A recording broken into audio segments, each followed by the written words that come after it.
Darkness prevails. Hello, everyone.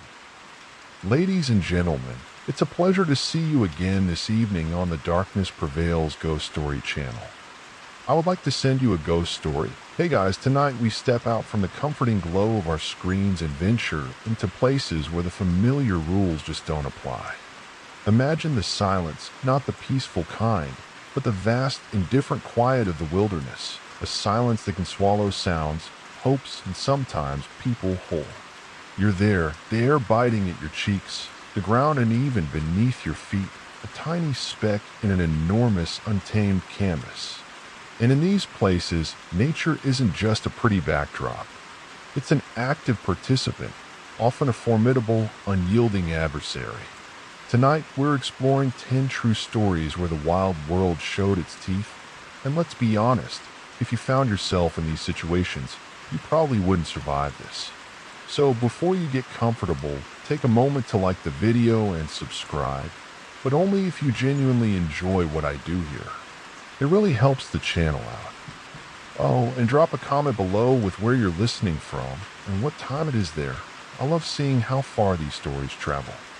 Now dim the lights, maybe turn on a fan for that soft background hum, and let's ease into tonight's journey together. You find yourself bundled up, breath misting in the frigid air of late January 1959. The Soviet Union is a vast, sprawling entity, and you're deep within its embrace, specifically in the Sverdlovsk Oblast, gateway to the Ural Mountains. There's a palpable buzz around your small group, a collection of 10 bright, athletic students and graduates from the Ural Polytechnic Institute, plus one slightly older, more enigmatic figure. You're part of an expedition, a challenging ski trek aiming for the distant peak of Goro-Torten, a Monsey name that some say ominously translates to "don't go there." But such local folklore is easily dismissed by your companions, products of a scientific, atheistic state, their minds filled with engineering principles and the thrill of adventure rather than ancient superstitions. The leader, Igor Dyatlov, is only 23, but he carries an air of quiet competence. He's a fifth-year radio engineering student, an experienced ski tourist, and the architect of this ambitious Category 3 expedition, the highest difficulty rating for sports tourism in the Soviet Union. His rucksack, like yours, is packed tight with essentials, probably weighing a good deal more than your flimsy modern backpacks, all canvas and leather straps. Soviet-era gear wasn't exactly known for its lightweight, breathable technology. You're relying on layers of wool and wits, mostly wits. The group is a picture of youthful exuberance. Ludmila Dubinina, Zinaida Kolmogorova, Rustam Slobodin, Yuri Yudin, Yuri Doroshenko, Alexander Kolevatov, Yuri Krivonischenko, Nicholas Thibault-Brignoles, and the aforementioned Semyon Zolotaryov, who at 38 is the elder statesman, a World War II veteran with a slightly mysterious past. The journey begins with a familiar rumble of a train, chugging you further from the urban sprawl of Sverdlovsk, now Ekaterinburg, towards the smaller towns that fringe the wilderness. Laughter and songs echo in your carriage. Someone, perhaps Yuri Krivonischenko, strums a mandolin, a surprisingly common companion on such rugged Soviet expeditions, providing a cheerful soundtrack to the clatter of the wheels. It's a stark contrast to the silence that will later define this story. You share jokes, debate routes, and dream of the pristine, untouched snowscapes awaiting you. The Ural Polytechnic Institute, a crucible of Soviet technical prowess, has forged these individuals into capable, resourceful adventurers. They are, by all accounts, well prepared for the physical demands. From the train, you transfer to a truck, then to a horse-drawn sleigh, each conveyance taking you deeper into a more primitive world. The final settlement, Vazai, is a small cluster of wooden houses, the last outpost of civilization before the vast, snow-draped taiga and the looming, silent mountains. Here, Yuri Yudin, 1 to 10, makes a fateful decision. Nagging sciatic pain and a pre-existing rheumatic heart condition flare up, and with a heavy heart, he turns back. He bids you all farewell, a moment tinged with regret for him, but for the rest of you, it's a minor hiccup, quickly absorbed into the forward momentum of the adventure. 9 of you now press on. The air is sharp, so cold it feels like tiny needles on any exposed skin. The crunch of your skis on the fresh powder is a rhythmic, almost meditative sound as you begin the trek proper on January 27th.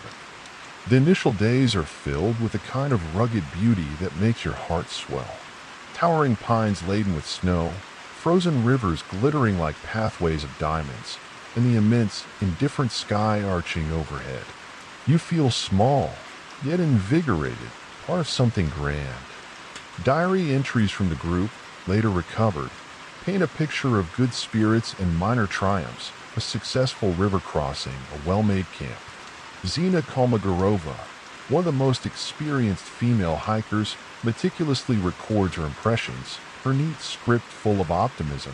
You push onward, the group functioning like a well-oiled machine, each member knowing their role. Some are better at navigating, others at camp setup, or tending the small, crucial stove that provides warmth and cooked food.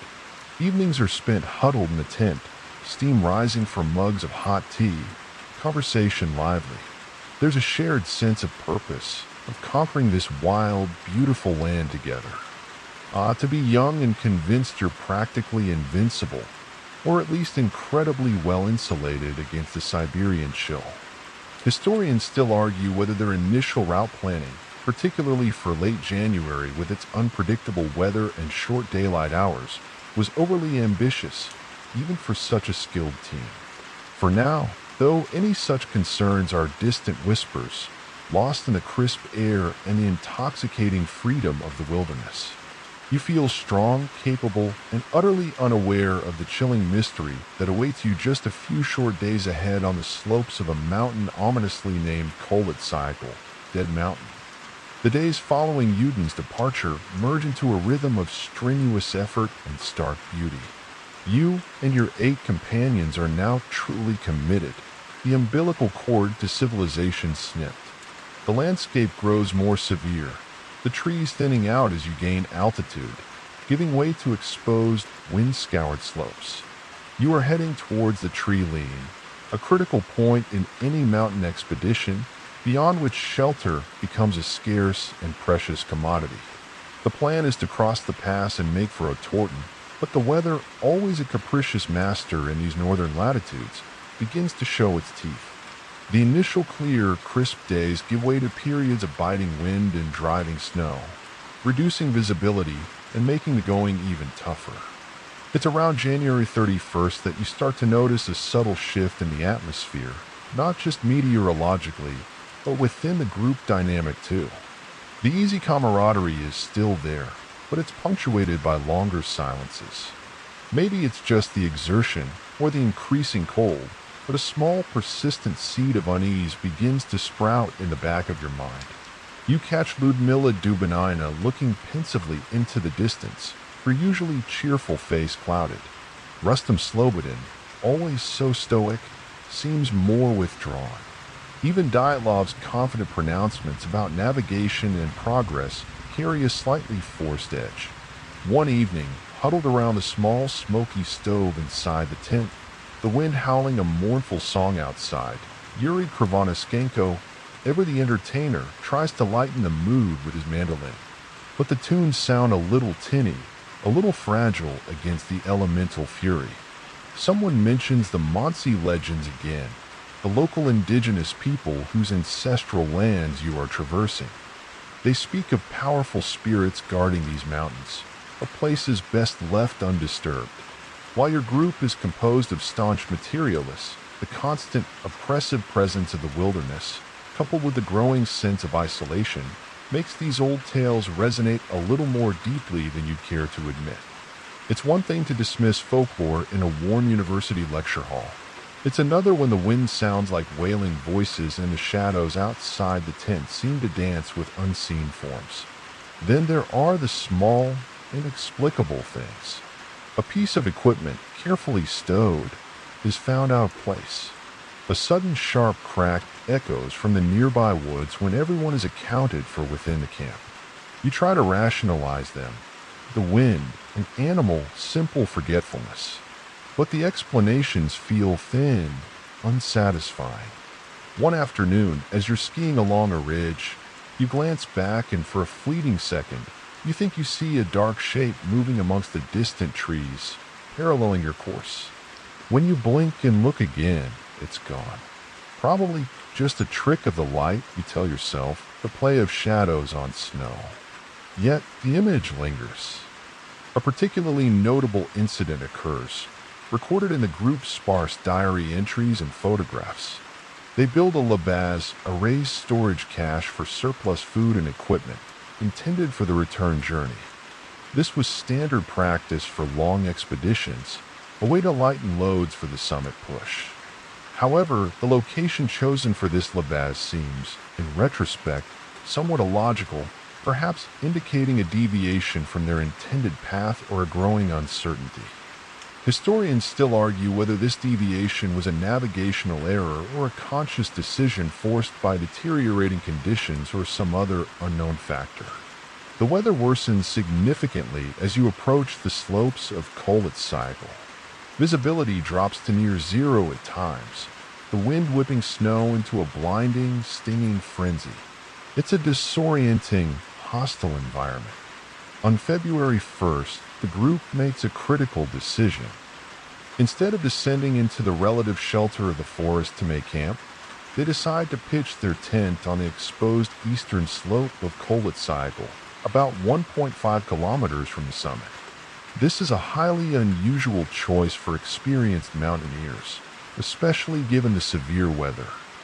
Why not seek the tree lean, only a short distance below? Perhaps they were trying to gain a strategic advantage for the next day's push to Otorten, or maybe they were simply exhausted and disoriented by the blizzard. One of the last photographs taken by the group shows them diligently digging a platform in the snow to pitch their tent. They look tired but determined. There's a certain grimness in their expressions, a stark contrast to the cheerful grins of the early days. That evening, as you help secure the tent against the raging wind, you feel a profound sense of vulnerability. The mountain seems to loom over you, a vast, indifferent presence. The wind doesn't just howl, it seems to press against the canvas, a physical force trying to crush your fragile shelter. You can't shake the feeling of being watched, of being an unwelcome intruder in a place that guards its secrets fiercely. A quirky, somewhat unsettling tidbit found later in the investigation was a photograph, the very last one on Kravanoskenko's camera. It's a blurry, abstract image, taken in near darkness, seemingly from inside the tent looking out. It shows a bright, orb-like light, or possibly multiple lights. Explanations have ranged from a simple camera malfunction or an accidental shot of a flashlight to more outlandish theories involving unidentified aerial phenomena.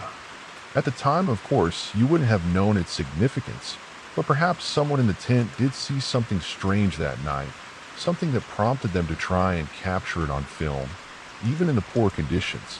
The Soviets, during this Cold War period, were notoriously secretive about any unusual aerial sightings, especially near sensitive areas like the Urals, which house military and industrial complexes. This official secrecy has only fueled decades of speculation. The temperature plummets further. Inside the tent, it's cramped and cold, despite the small stove which, by all accounts, they did manage to get going for a while. You share a meager meal, the conversation subdued. The usual banter is replaced by short, functional exchanges. Everyone is aware of the precariousness of your situation. The wind is relentless, a constant, deafening roar that makes sleep all but impossible. You lie there, listening to the fabric of the tent strain against it. Gust, a growing dread coiling in your stomach. Something feels profoundly wrong. The mountain, the weather, the strange little occurrences, it all culminates in a potent sense of foreboding. You try to dismiss it as fatigue, as the natural anxiety of being in such an extreme environment. But the feeling persists, a cold knot of apprehension that sleep cannot erase. The wild world, which had seemed so inviting just days before, now feels menacing, actively hostile. Little do you know, this is the last night of relative normalcy your group will ever experience. The transition from uneasy sleep to stark, inexplicable terror is horrifyingly abrupt. One moment you're huddled in your sleeping bag, the wind a constant, oppressive roar outside the canvas walls of the tent pitched on the desolate slope of Colet Cycle. The next, chaos erupts. There are no clear memories of what triggers it, no warning shouts that make sense, just a sudden, overwhelming wave of primal fear. It's a fear so potent, so visceral, that it bypasses all rational thought, all training, all discipline. You're not alone in this. All 9 of you are scrambling, a desperate, fumbling urgency in the cramped, dark space. Someone is shouting, words lost in the wind and the rising panic. The tent, your only sanctuary against the brutal sub-zero temperatures and the relentless blizzard, is suddenly a trap. There's no time to untie the entrance, no thought of the carefully secured fastenings. The fabric is being slashed from the inside, with knives, with whatever sharp objects come to hand. You feel the cold, biting air rush in, a tangible shock. Why? Why this sudden frantic need to escape from the tent, rather than into its relative safety? You spill out onto the snow-swept slope, a disorganized, terrified cluster. And here's the truly bewildering part. Many of you are partially undressed. Some are barefoot or wearing only socks. Others have only a single boot on. In temperatures estimated to be as low as -25 to -30 degrees Celsius, -13 to -22 Fahrenheit. With a ferocious wind amplifying the chill, this is a death sentence. The instinct for self-preservation has gone catastrophically awry. What could possibly compel experienced mountaineers to flee their shelter in such a state into a lethal blizzard? The scene outside the tent is one of stark, moonlit desolation, if the moon even manages to penetrate the swirling snow. Visibility is likely terrible. You can barely see your companions, shadows flitting against the white. There's no discernible attacker, no obvious physical threat. Yet the terror is undeniable, imprinted on the actions of your group.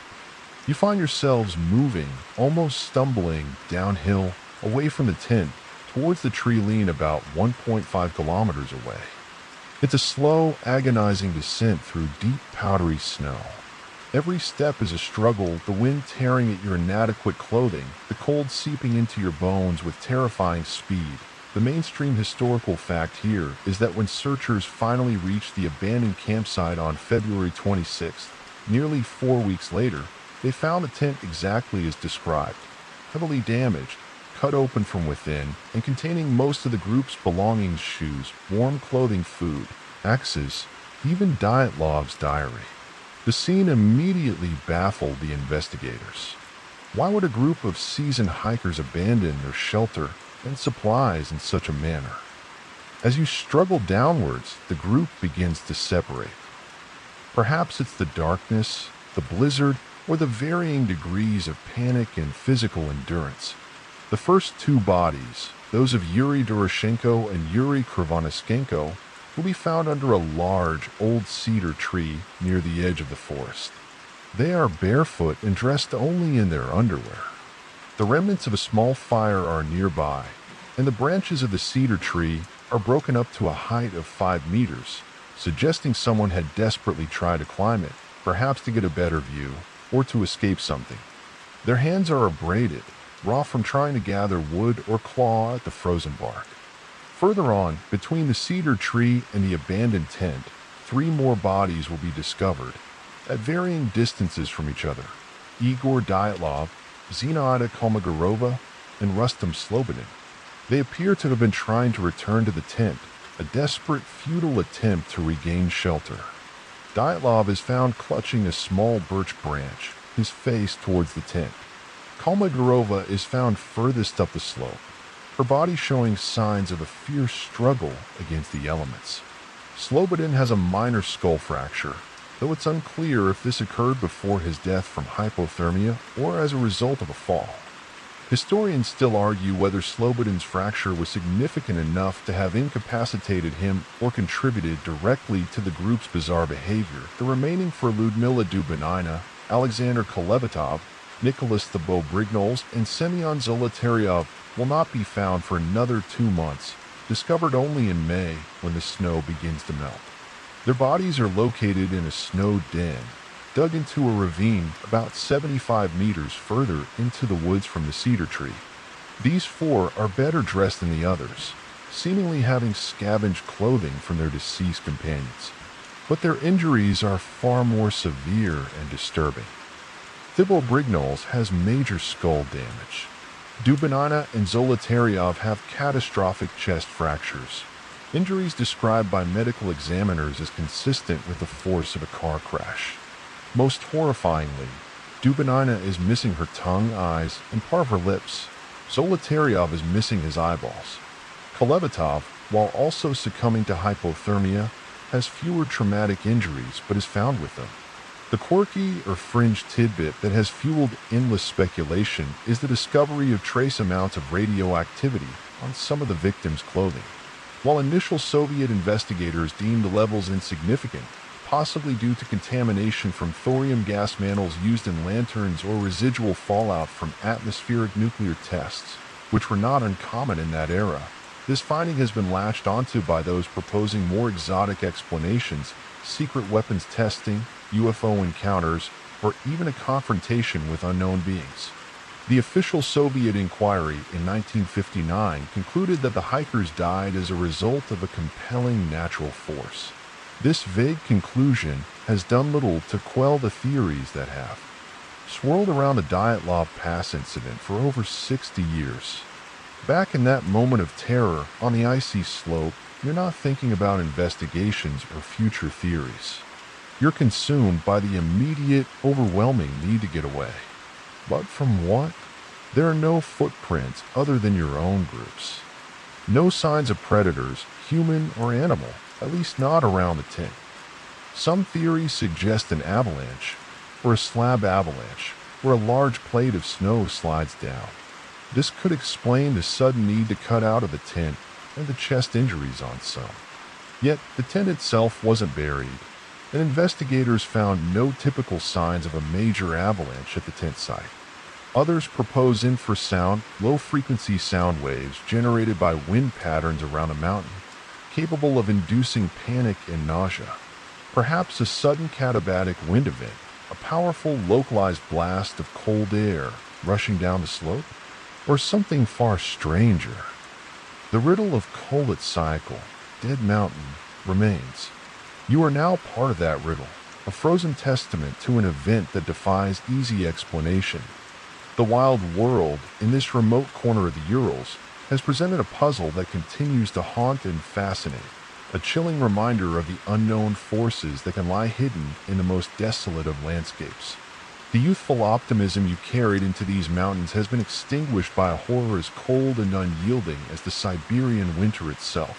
Now, let's leave the icy desolation of the Urals and travel back further in time, and much further south, to the sun-scorched plains of British East Africa, the region we now know as Kenya. The year is 1898.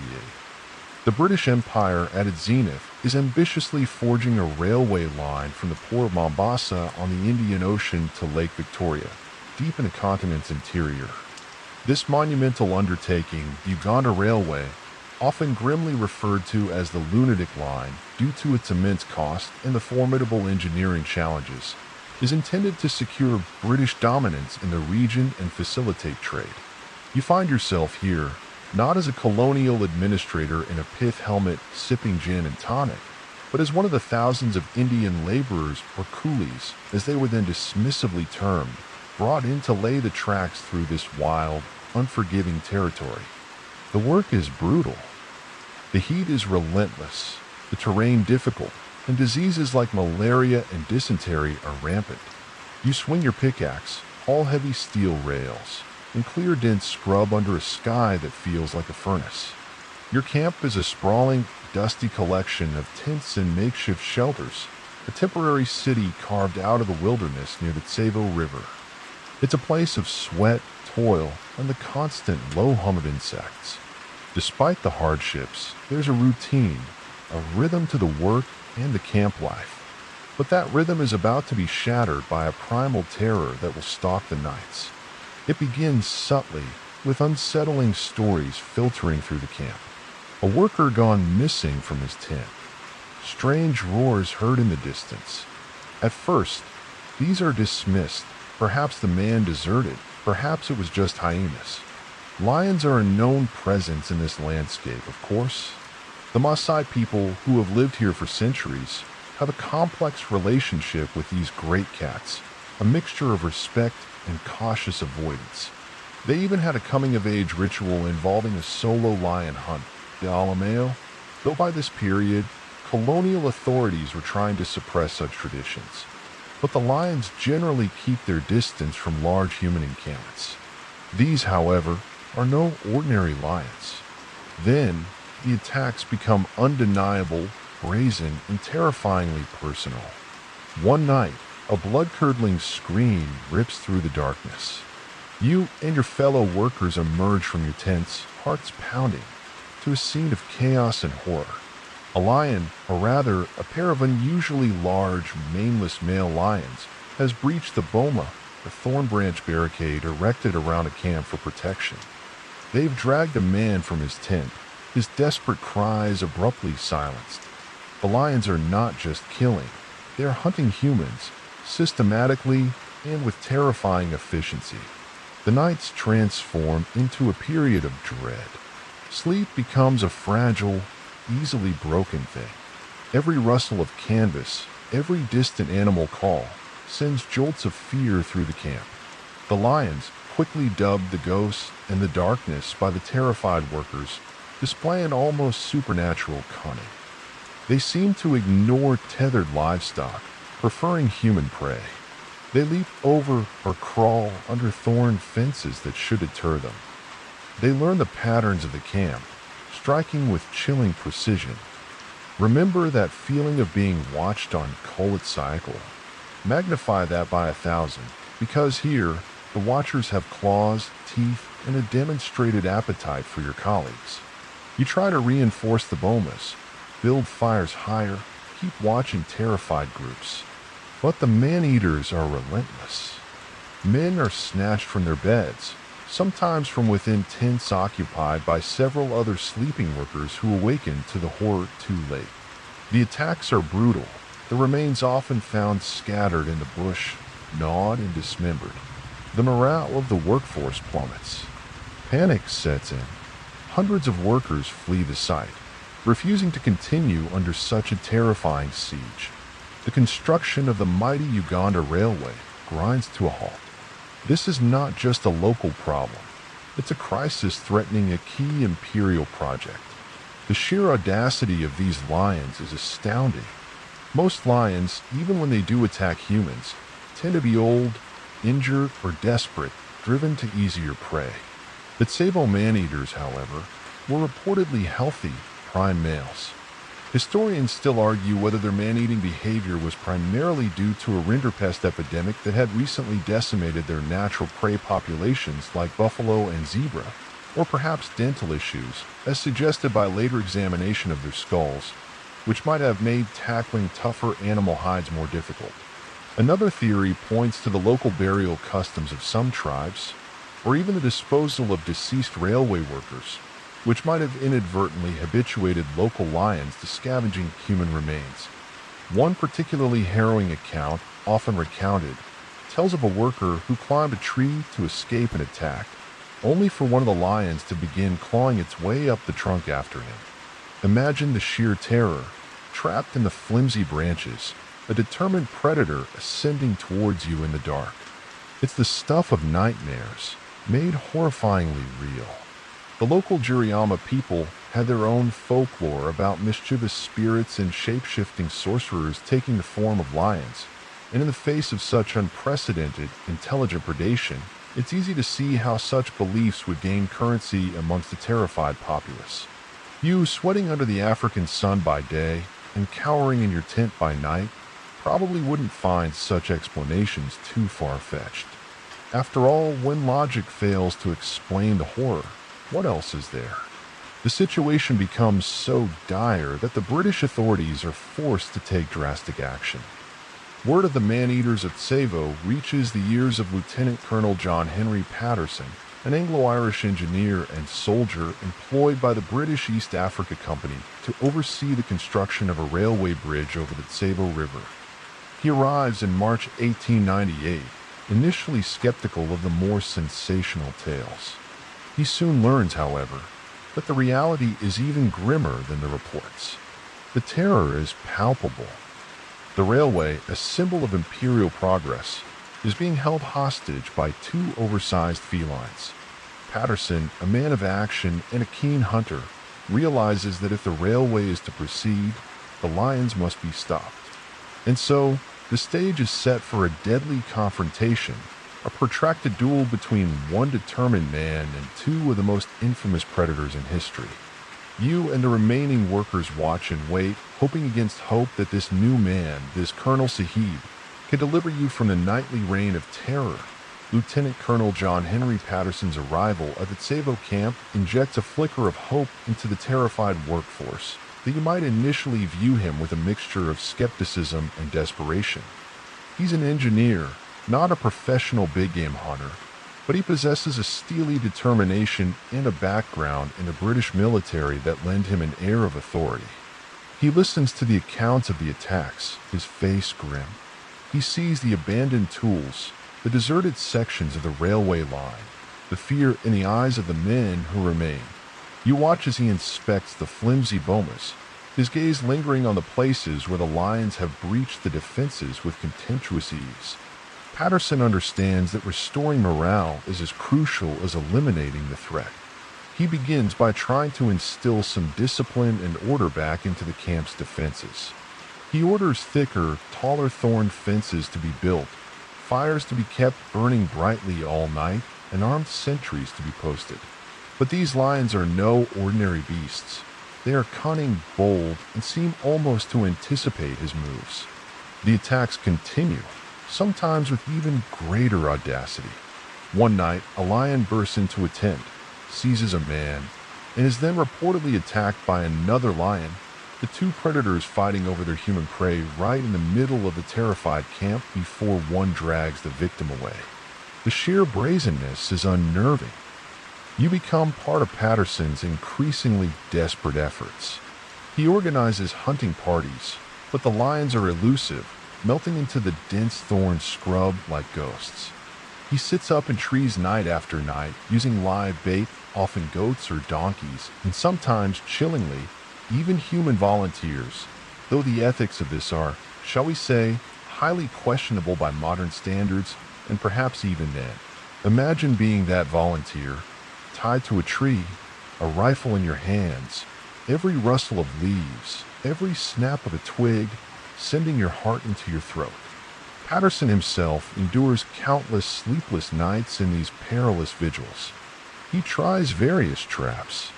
One ingenious but ultimately unsuccessful device is a large, cage-like trap with a sliding door, baited with live goats, and even with 3 men inside, armed with rifles.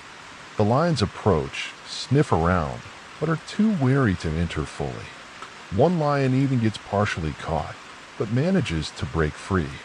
It's a frustrating, nerve-wracking game of cat and mouse, or rather, man and super cat. The lions seem to possess an uncanny intelligence, learning from each failed attempt to capture or kill them. Patterson's personal accounts, later published in his famous book The Man-Eaters of Savo, detail these harrowing weeks. He describes the oppressive heat, the constant threat, and the psychological toll it takes on everyone. He even writes of one night when a lion attempts to enter his own railway carriage, where he is sleeping, by climbing onto the roof and trying to force its way through a window. He is awakened by the sound and manages to scare it off, but the incident underscores the lion's fearlessness. It's one thing to hunt a dangerous animal. It's another when the animal is actively, intelligently hunting you. The first breakthrough comes after months of relentless effort in December 1898. Patterson, on yet another lonely vigil in a crudely constructed mackin, a hunting platform in a tree, finally manages to shoot the first lion. It's a dramatic, dangerous encounter. He wounds it, and then has to track the injured, enraged beast into the thick bush, an incredibly risky undertaking. He eventually finds it and, after a tense standoff, delivers the fatal shots. The relief in the camp is immense. There are cheers, celebrations.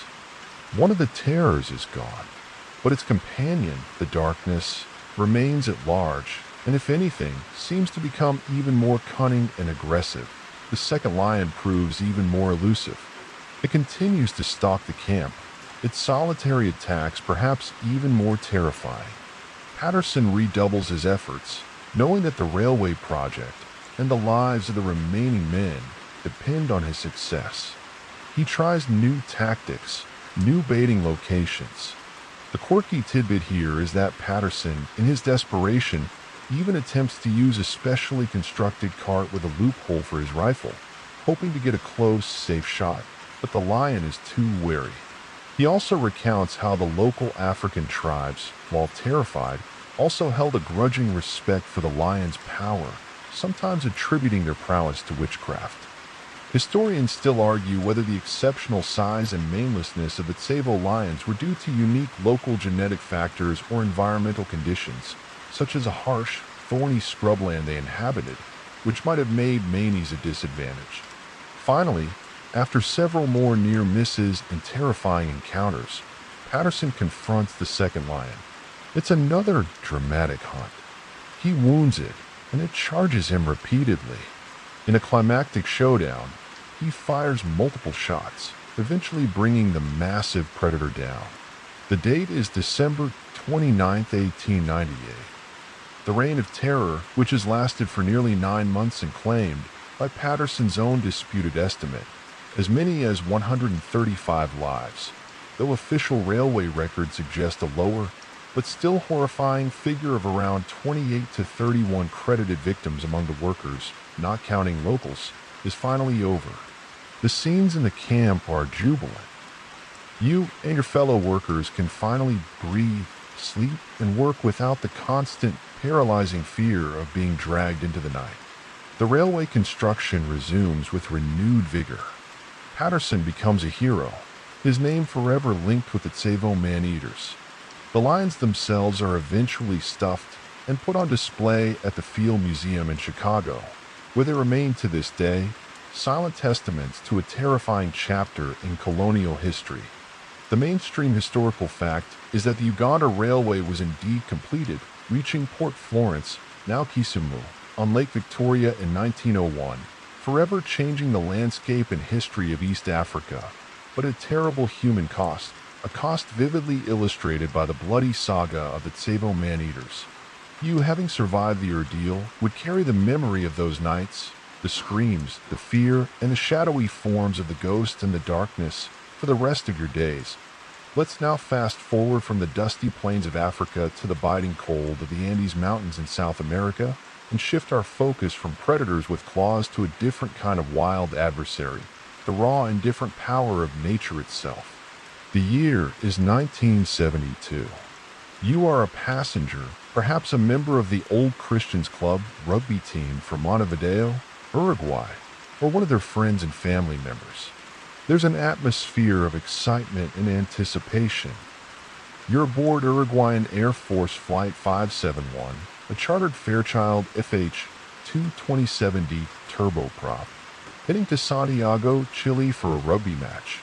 It's October, springtime in the southern hemisphere, but up in the high Andes, winter still holds a formidable grip. The flight is already a bit unusual. Due to bad weather over the Andes, your plane had to make an overnight stop in Mendoza, Argentina. Now, on Friday, October 13th, a date that, in retrospect, feels almost comically ominous, you're back in the air, eager to reach your destination. The Fairchild is a sturdy, reliable aircraft, but the Andes are a formidable barrier, a jagged spine of rock and ice that stretches for thousands of miles. The pilots, Colonel Julio Ferradas and co-pilot Lieutenant Dante Laguerra, are experienced, but flying through these mountains, especially in less than perfect weather, is always a challenge. Remember those Soviet-era rucksacks from the Dyatlov story? Your luggage is probably full of rugby gear and smart clothes for a fun weekend in Chile, not survival equipment for a frozen wasteland. You're chatting with your friends, maybe looking out the window at the breathtaking, yet intimidating panorama of snow-capped peaks that seem to stretch endlessly in every direction. The plane is flying through a pass, attempting to navigate a route that will take it over the mountains and down into Chile. The air inside the cabin is a little chilly, but nothing compared to what awaits outside. Some passengers are dozing, others are reading or talking quietly. The mood is generally relaxed, unsuspecting. Suddenly, the plane hits severe turbulence. It's not the gentle rocking you might be used to. This is violent, bone-jarring stuff. Loose items fly around the cabin. Nervous laughter quickly turns into anxious murmurs, then outright cries of alarm. The plane is buffeted, dropped, and thrown about like a toy. You grip your armrests, your knuckles white, as the aircraft shudders and groans. Through the window, the mountains seem terrifyingly close, their icy peaks rushing up to meet you. The pilots are fighting for control. There's confusion in the cockpit. Due to heavy cloud cover, they are flying on instruments and have tragically misjudged their position. They believe they have already cleared the main mountain range and are beginning their descent towards Santiago. In reality, they are still deep within the Andes, flying perilously close to the jagged terrain. The co-pilot, Laguerra, mistakenly reports their position as being over Curacao, Chile, a town well clear of the mountains, and receives clearance to descend from air traffic control. The descent begins, taking the Fairchild deeper into the cloud-obscured peaks. Then the unthinkable happens. The plane emerges from the clouds, and directly ahead, filling the windscreen, is a massive, sheer rock face. There's a desperate, last-second attempt to pull up, the engine screaming at full power. But it's too late, the impact is catastrophic. The starboard wing clips a mountainside, shearing off. The detached wing cartwheels, slicing off the tail section of the fuselage. Suddenly, the rear of the plane is gone, sucked out into the screaming wind along with several passengers. The remaining forward section of the fuselage, now a mangled, open-ended tube, hurtles onwards.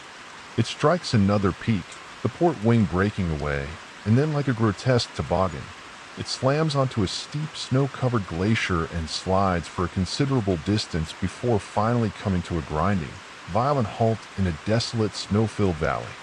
The silence that follows, the cacophony of destruction, is profound, broken only by the howl of the wind and the cries of the injured.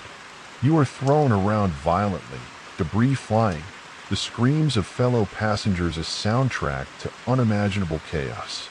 When the fuselage finally stops its terrifying slide, you find yourself in a surreal, nightmarish landscape of twisted metal, shattered seats, and injured, dazed survivors, all surrounded by an endless expanse of snow and towering, indifferent peaks. The fuselage is landed at an altitude of over 11,700 feet, 3,570 meters. The immediate aftermath is a scene of utter devastation. Of the 45 people on board, 40 passengers and 5 crew, 12 die in the crash or shortly thereafter. Many others are seriously injured, broken bones, head wounds, internal injuries. You, if you are among the initial survivors, are dazed, shocked, and freezing. The thin air at this altitude makes every breath a struggle. The cold is immediate, biting, and relentless. Your rugby clothes offer little protection against the brutal Andean environment. The historical fact is that the crash site was in an incredibly remote part of the Argentine Andes, near the border with Chile, an area so inaccessible that initial search efforts, hampered by the white fuselage blending into the snow and the sheer vastness of the mountain range, failed to locate the wreckage. 4 days, then weeks, the the survivors would wait, clinging to the hope of rescue, unaware that the outside world had largely given them up for dead. The story of Uruguayan Air Force Flight 571 is not just about a plane crash. It's about what happens after the crash, when a group of ordinary young people, mostly students with no survival training, are pitched into one of the harshest environments on Earth. A quirky or fringe tidbit related to many air disasters, including this one, involves the third man syndrome, or guardian angel phenomenon, where survivors in extreme isolation report sensing an unseen benevolent presence. While not officially documented in every survivor's account from Flight 571 in a prominent way, such experiences are common in similar survival sagas, offering psychological comfort in desperate situations. Historians still argue about the precise chain of navigational errors and communication misunderstandings that led the experienced pilots to make such a fatal miscalculation of their position. Was it purely pilot error, faulty equipment, or a combination of factors exacerbated by the challenging weather conditions? For you, lying amidst the wreckage, these questions are irrelevant. The only question that matters is, how do you survive this frozen hell? The initial shock of the crash is just the beginning of an ordeal that will test the very limits of human endurance and morality. The immediate aftermath of the crash is a blur of pain, confusion, and biting cold. You huddle with the other survivors in the shattered remains of the fuselage, the only available shelter against the relentless Andean wind and sub-zero temperatures. The initial shock gives way to the dawning horror of your situation. You are stranded, thousands of feet up in one of the world's most formidable mountain ranges, with no food, no proper winter clothing, no medical supplies beyond a rudimentary first aid kit, and little hope of immediate rescue. The first few days are a desperate struggle for basic survival. The uninjured, or less severely injured, tend to the wounded as best they can. Two medical students among the passengers, Roberto Canessa and Gustavo Zerbino, take on the grim task of caring for those with horrific injuries, compound fractures, severe lacerations, internal bleeding. They have no painkillers, no antibiotics, no proper splints. They improvise, using seat cushions for bedding, torn clothing for bandages. The nights are the worst. Temperatures plummet dramatically, and the survivors cram together in the fuselage, trying to share body heat, listening to the moans of the injured and the terrifying roar of the wind. Sleep is fleeting, punctuated by cold and fear. You quickly realize the inadequacy of your clothing. Rugby jerseys and light jackets are no match for the Andean winter. Frostbite becomes a serious threat. You scavenge what you can from the luggage strewn around a crash site, layering clothes, stuffing insulation into shoes. The fuselage, though damaged, offers some protection from the wind, but it's an icebox. They use seat covers and other materials to try and block the gaping holes in the structure. A small, poignant discovery is a stash of chocolates, cigarettes, and a few bottles of wine from the plane's galley, a meager hoard that is carefully rationed, providing a brief, almost mocking taste of civilization. The days drag on with agonizing slowness. Hope for a quick rescue begins to fade as planes fly overhead, too high, too distant, clearly not seeing the white wreckage against the vast white snow. You and the others devise a system, using lipstick found in a makeup bag to write SOS on the roof of the fuselage, hoping it will be visible from the air. But the searches are eventually called off. A small transistor radio, painstakingly repaired by Roy Harley, one of the survivors, becomes their only link to the outside world. And then on the 11th day, you hear the devastating news. The official search for Flight 571 has been abandoned. The authorities have concluded there are no survivors. This news is a crushing blow. The realization that you are truly alone, given up for dead, sinks in with chilling finality. Some succumb to despair. Others, however, find a grim determination to survive. A hierarchy based on physical strength and mental fortitude begins to emerge. Nando Pardue, who who had lost his mother in a crash and whose sister Susanna was gravely injured and would soon die in his arms, initially retreats into grief but then emerges as one of the strongest leaders, driven by a fierce will to live. Marcelo Perez, the captain of the rugby team, initially takes charge, organizing tasks and trying to maintain morale, but the immense strain takes its toll. The environment itself is a constant, active threat. The high altitude causes debilitating headaches, nausea, and shortness of breath. The glare of the sun on the snow is blinding, leading to snow blindness. And then there's the ever-present danger of avalanches. One night, about 2 weeks into the ordeal, as you are huddled in the fuselage, a massive avalanche cascades down a mountain, completely burying the wreckage and filling the interior with snow. 8 more people die, suffocated by the snow before the others can dig them out.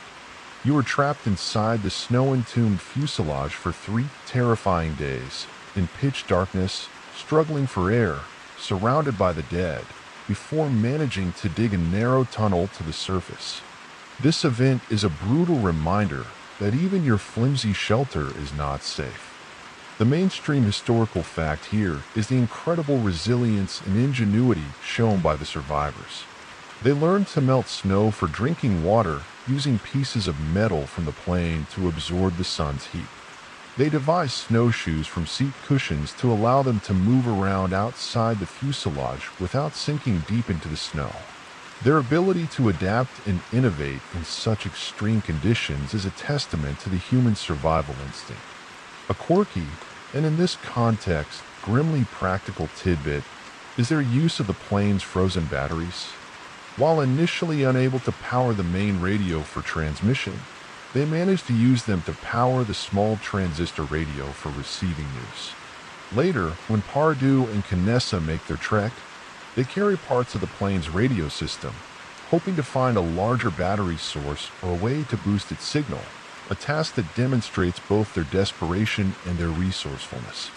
Historians still argue about the precise moment the official search was called off and whether any further, less publicized efforts were made, given the family's desperate pleas. For you, trapped in that frozen hell, the silence from the outside world is deafening and absolute. Each sunrise brings not hope, but another day of gnawing hunger, piercing cold, and the ever-present specter of death. The pristine beauty of the Andes has become a cruel, indifferent prison.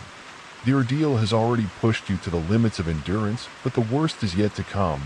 As the meager supplies of food dwindled to nothing, the avalanche that entombed the fuselage was a horrific turning point, not just because of the lives it claimed, but because it also buried what little remained of your meager food supplies, the last few chocolate bars, the remaining crackers, the dregs of wine. Before the avalanche, starvation was a looming threat. Now, it's a stark, immediate reality. You and the other survivors, now numbering just 19 out of the original 45, are trapped in a frozen tomb, the bodies of your friends lying beside you in the suffocating darkness, a grim portent of your own likely fate. After 3 days of frantic, claustrophobic digging, you finally break through to the surface, gasping for fresh air, blinking against the sudden, harsh sunlight. But the relief is short-lived. The landscape is unchanged, a vast, silent expanse of snow and rock. Then the hunger, oh, the hunger. It's a gnawing, all-consuming emptiness that overrides every other thought, every other sensation. You have tried eating everything imaginable, strips of leather from luggage, cotton from seat cushions, even the toothpaste and lip balm found in pockets. But these offer no sustenance, only a fleeting, desperate distraction. The conversations, when you have the energy for them, turn to the unthinkable. Initially, it's whispered, tentative, filled with shame and horror. But the reality of your situation is undeniable. Without food, you will all die. Slowly, painfully. And there, lying frozen in the snow around the fuselage, are the bodies of your deceased friends and teammates. The concept is so repugnant, so against every moral and religious taboo you've ever known, that it feels like a descent into madness even to consider it. The group is predominantly Catholic, and the religious implications weigh heavily. Some argue fiercely against it, believing it to be a mortal sin, a betrayal of the dead. Others, more pragmatic, or perhaps simply more desperate, begin to argue that it is the only way.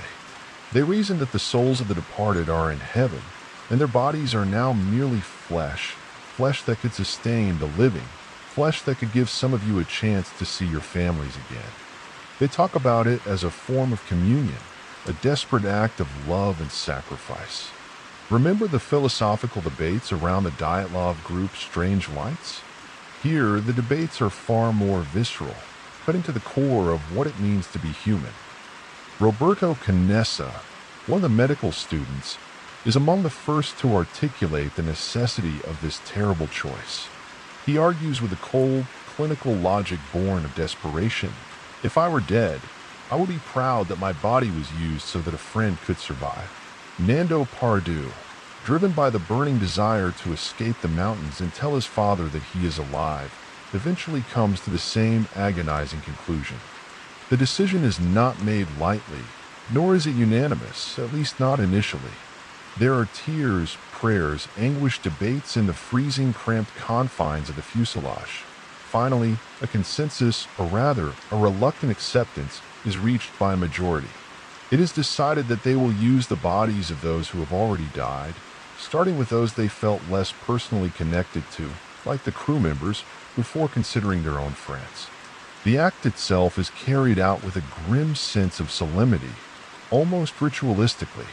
Small pieces of flesh are cut from the frozen bodies, often with shards of glass or metal from the wreckage, as they have no proper knives. The first attempts to eat are met with revulsion, with physical sickness, but the overwhelming need for sustenance forces you to overcome this. This is the point where the story of the Andes survivors transcends a mere tale of endurance and becomes a profound and deeply unsettling examination of the limits of human morality when faced with absolute necessity. Historians still argue whether the survivors could have held out longer or found alternative, though admittedly improbable, food sources. But from their perspective, trapped in that frozen wasteland, with no rescue in sight and starvation imminent, this seemed like the only path, however horrific. The mainstream historical fact is that this act of anthropophagy, a term preferred by the survivors over cannibalism, as it implies eating human flesh for survival rather than for ritualistic or cultural reasons, was crucial to their survival. The protein and fat from the bodies provided the energy they needed to withstand the cold, to recover from their injuries, and ultimately, for some, to undertake the desperate trek out of the mountains. Without this agonizing choice, it is almost certain that none of them would have lived. A quirky, or rather deeply poignant, detail is that some survivors made pacts with each other. If one died, the other had permission to use their body to survive.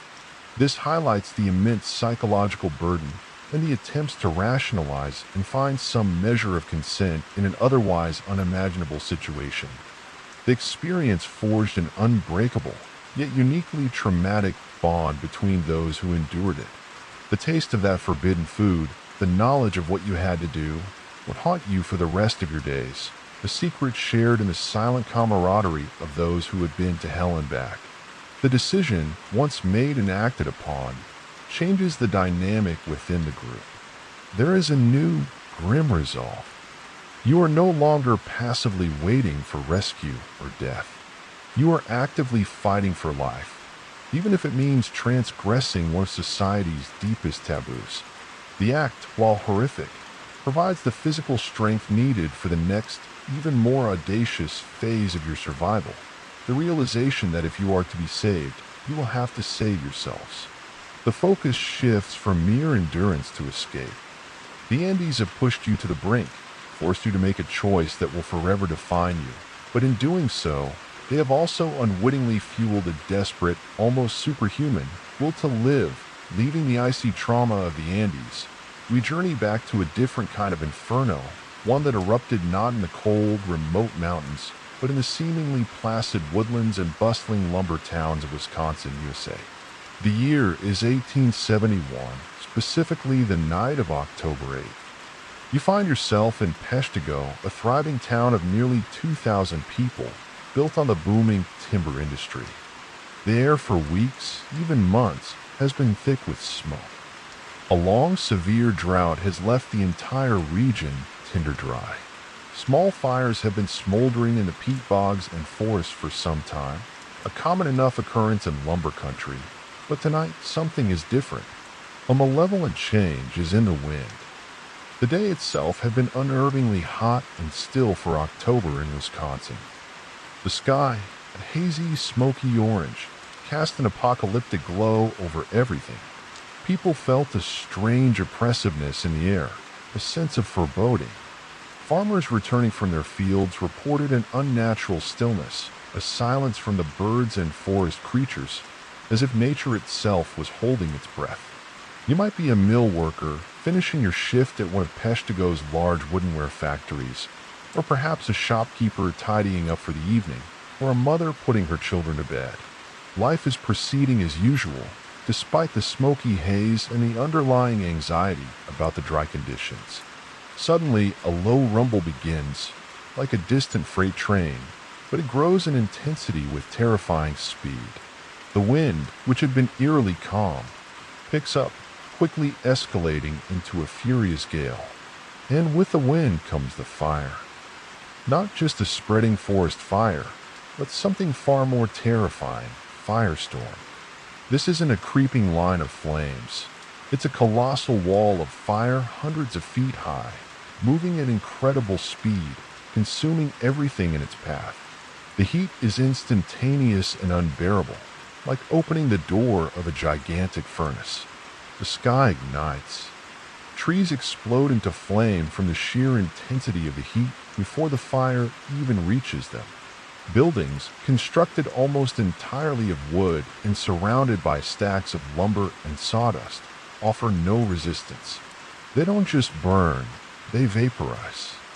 Peshtigo, a town built by and for the timber trade, becomes its own funeral pyre. Panic erupts. People pour out of their homes and businesses, screaming, disoriented, their faces illuminated by the hellish, roaring light. The sound is deafening, the roar of the fire, the crash of falling buildings, the terrified cries of people and animals. You are caught in this maelstrom. The air itself seems to be on fire, searing your lungs with every gasp.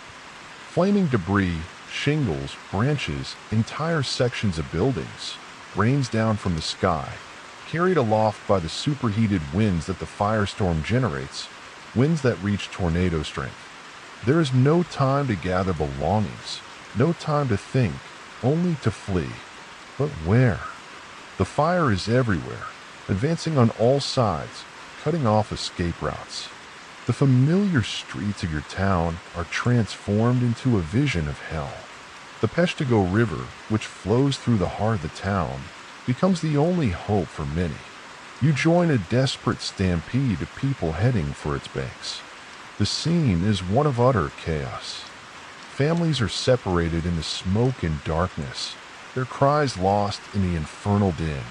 The heat is so intense that the river itself seems to steam. Getting into the water is a desperate gamble. It offers a respite from the flames, but the water is cold, and the air above it is still superheated and filled with smoke and embers. You have to constantly duck under the surface to avoid being scorched or suffocated, coming up only for quick, gasping breaths. Cattle, horses, and wild animals, equally terrified, plunge into the river alongside the humans, creating a bizarre, horrifying menagerie of desperation. The mainstream historical fact is that the Peshtigo fire was the deadliest wildfire in recorded American history. It burned an estimated 1.2 to 1.5 million acres and killed between 1,500 and 2,500 people. Tragically, it occurred on the same night as the Great Chicago Fire, and due to the focus on the larger, more famous urban blaze, the Peshtigo catastrophe received far less immediate national attention, despite its vastly greater death toll. The telegraph lines to Peshtigo were destroyed early in the fire, meaning word of the disaster didn't get out for days. A quirky or fringe tidbit surrounding the Peshtigo fire relates to the numerous anecdotal accounts of strange atmospheric phenomena preceding and during the blaze. People reported seeing balls of fire rolling along the ground, sheets of flame descending from the sky, and even the air itself seeming to combust spontaneously. While many of these could be explained by the extreme conditions of a firestorm, such as combustible gases ignited by the intense heat or whirlwinds of fire, they contributed to the apocalyptic terror experienced by the survivors and led to some early, more superstitious interpretations of the event. Some survivors described the fire as behaving with an almost malevolent intelligence. Historians still argue about the precise cause of the fire's sudden, explosive escalation into a firestorm. While the drought and existing small fires were known factors, the trigger for the conflagration's extreme behavior is debated. Some theories suggest that a strong cyclonic weather system, a low-pressure front, moved through the area, fanning the flames with hurricane-force winds. Others have pointed to the possibility of a cometary fragment exploding in the upper atmosphere, scattering burning debris over a wide area, a theory supported by some anecdotal accounts of fire falling from the sky in multiple locations simultaneously across the region, though this remains highly speculative and outside mainstream scientific consensus. What is certain is that a unique and devastating combination of factors turned a dangerous situation into an unparalleled catastrophe. You are in the river, the world around you a roaring, incandescent nightmare. The heat is blistering, the smoke choking. You see people succumbing to the heat, to drowning, to sheer terror. The wooden bridge across the river ignites and collapses in a shower of sparks and burning timbers. The very air seems to be a weapon. The lumber mills, the pride of Peshtigo, become fuel for the inferno, their stored logs and sawdust creating an infernal blaze that lights up the night sky for miles. You cling to life submerged in the cold water, your face turned away from the unimaginable furnace that was once your home, wondering if dawn will ever come, or if this fiery apocalypse is the end of the world. The Peshtigo River is your only sanctuary, yet it is a perilous one. You're submerged to your neck, the water chilling you to the bone, even as the air just inches above its surface is hot enough to scorch your hair and sear your lungs. The roaring of the firestorm is a physical presence, a deafening, all-encompassing pressure that seems to shake the very earth. Every so often, you're forced to dunk your head completely under to escape a particularly intense blast of heat or a shower of burning embers that rain down like fiery hail. When you surface, gasping, the scene is one of pure Boschian horror. The riverbanks are ablaze. Towering pines, hundreds of years old, transform into colossal torches, their resinous wood burning with an explosive fury. You see familiar landmarks, the steeple of the Catholic Church, the sturdy frame of the woodenware factory where you or your neighbors worked, outlined in flame before they collapse into incandescent ruin. The heat is so intense that it creates its own weather system. Fire whirls, like demonic tornadoes of flame, dance across the landscape, sucking debris and unfortunate souls into their fiery vortices. You witness people, their clothing ignited, running blindly towards the river, some making it, others consumed before they reach the water's relative safety. The river itself is choked with people, animals, and debris. Logs, freed from the booming grounds upstream, career down the current, some of them on fire, becoming dangerous projectiles. You have to constantly be alert, not just to the flames and the smoke, but to the desperate struggles of others around you. Panic can be contagious, and a drowning person can easily pull another under. You see parents desperately trying to keep their children's heads above water, their faces grim with terror and determination. Some tie their children to logs, hoping they might float to safety further downstream. Heartbreaking gamble. The air is thick with the smell of burning pine, burning buildings, and something else, something acrid and horrifying that you try not to identify. Smoke stings your eyes, making them stream, it clogs your throat, making each breath a painful, rasping effort. The sounds are a cacophony, the constant roar of the inferno, the cracking and crashing of falling trees and structures, the screams of the dying, the terrified bellows of cattle trapped in the shallows, their hides singed. It's a scene that will be burned into your memory forever, more vividly than any photograph. Hours pass in this terrifying limbo. You lose all track of time. Is it still night? Has dawn approached? The sky is a permanent, hellish orange-red, indistinguishable whether it's from the fire itself or the obscured sun. The cold of the river water seeps deep into your muscles, making you shiver uncontrollably despite the furnace-like conditions above. Hypothermia becomes a real threat, even as you're fighting off burns. Some people, exhausted and overcome by the cold or the smoke, simply let go, slipping beneath the surface without a sound. You fight to stay conscious, to keep your head above water, to keep breathing. One of the remarkable aspects of the Peshtigo fire, a mainstream historical fact, is the sheer speed and intensity of its spread. Eyewitness accounts describe the fire advancing as a solid wall of flame, moving faster than a man could run, leaping across clearings and even the river itself in places. This rapid advance caught entire communities completely by surprise, giving them no time to prepare or evacuate in an orderly fashion. The conditions were so extreme that traditional firefighting methods were utterly useless. There was no fighting this fire, there was only fleeing it or dying as the night wears on, or perhaps as the main fire front passes, the intensity of the heat directly over the river begins to lessen, though the surrounding landscape remains a smoldering ruin. The air is still thick with smoke, but the immediate threat of being incinerated alive if you lift your head too high starts to recede. You are exhausted, traumatized, and freezing, but you are alive. Some people begin to cautiously make their way to the shallows, or to small islands or sandbars in the river that somehow escape the worst of the direct flames, though they are now covered in ash and debris.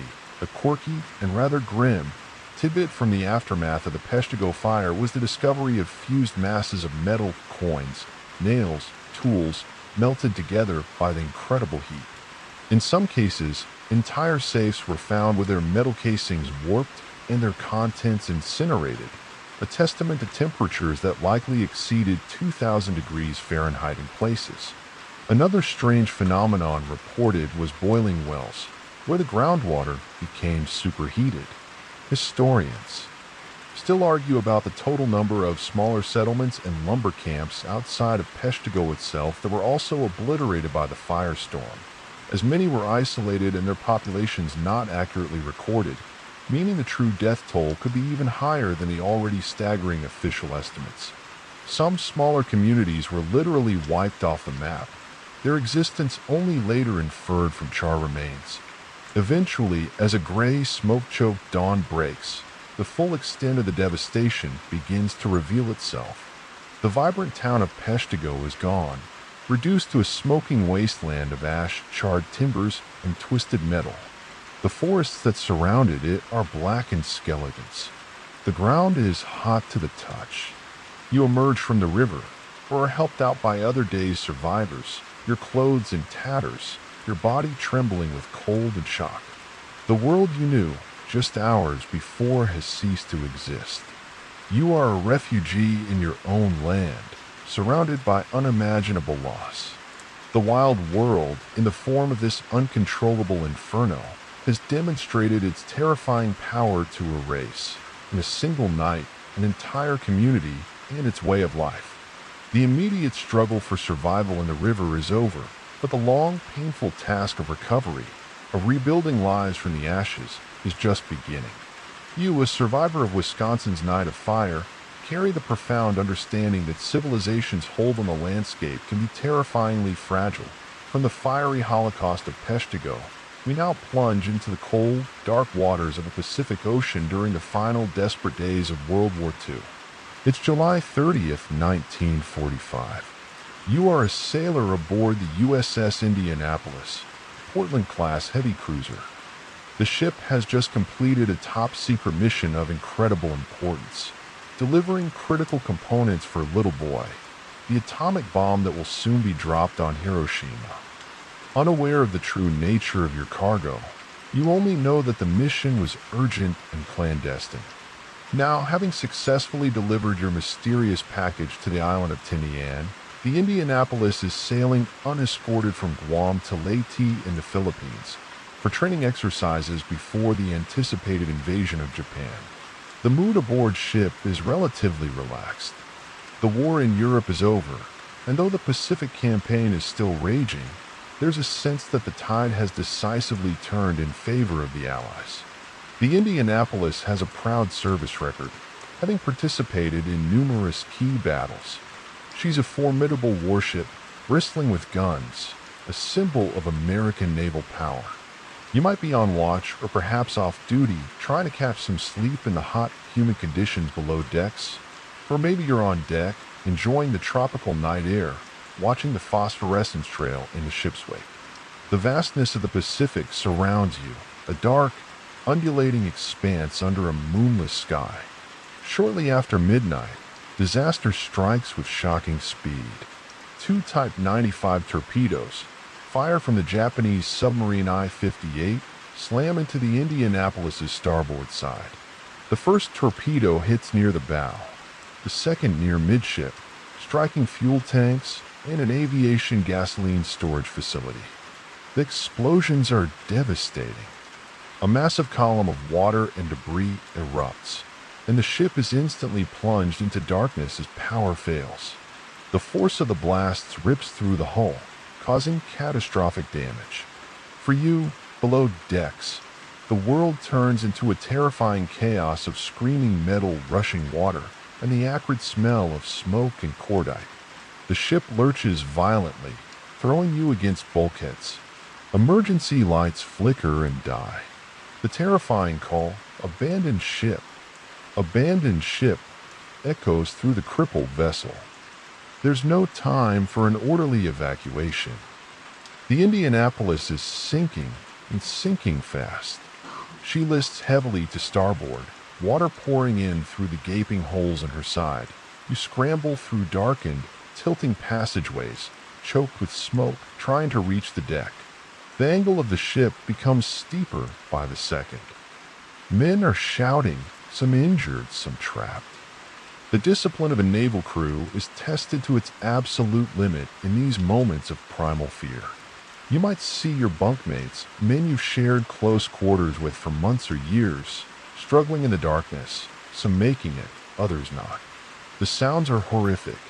The groan of tortured steel, the roar of incoming water, the cries of the wounded.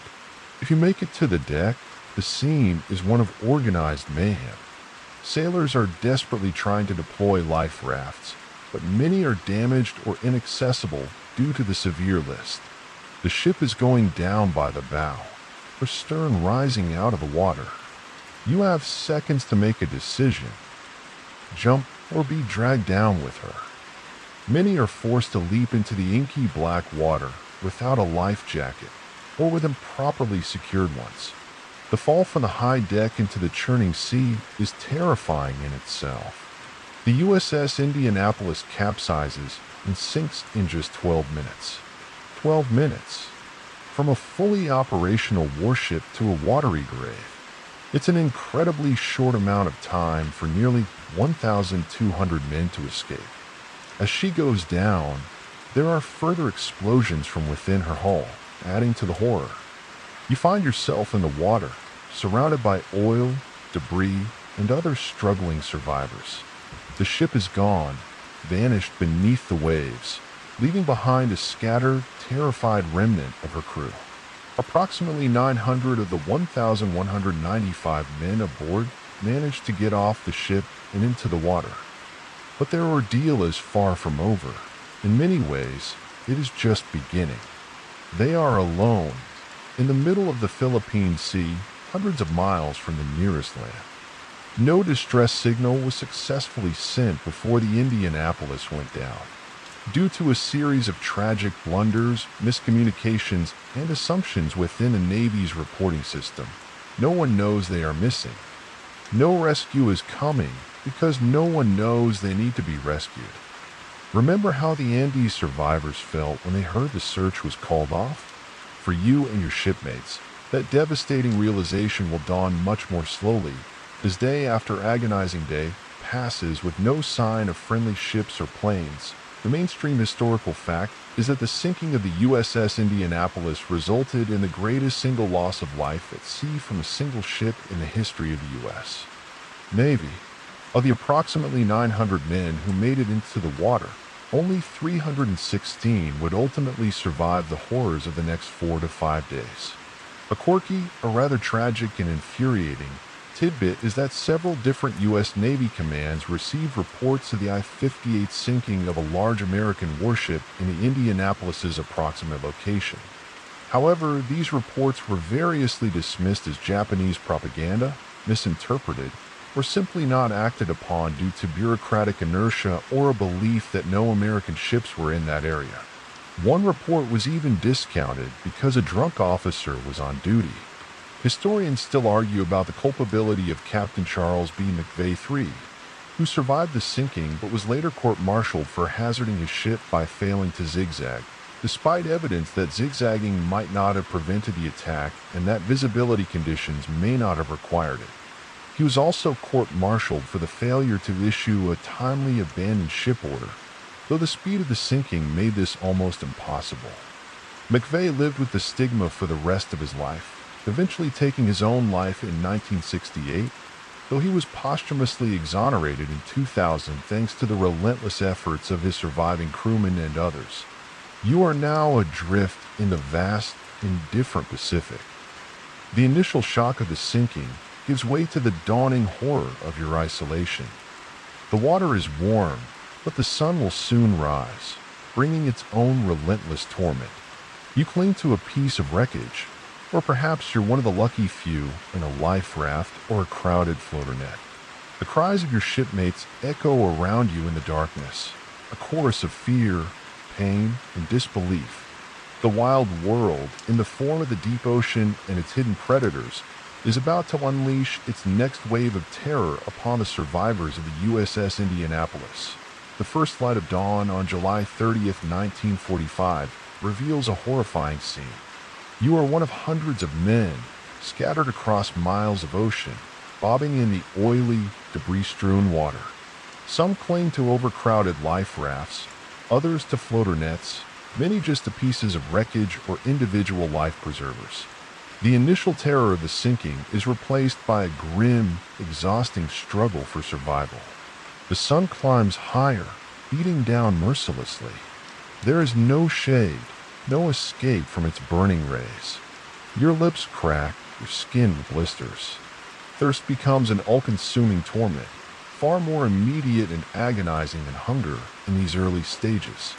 The groups of survivors, initially somewhat cohesive, begin to drift apart, separated by currents and the vastness of the ocean. You might be with a small knot of men trying to keep each other's spirits up, or you might find yourself terrifyingly alone. The salt water stings your eyes and any open wounds.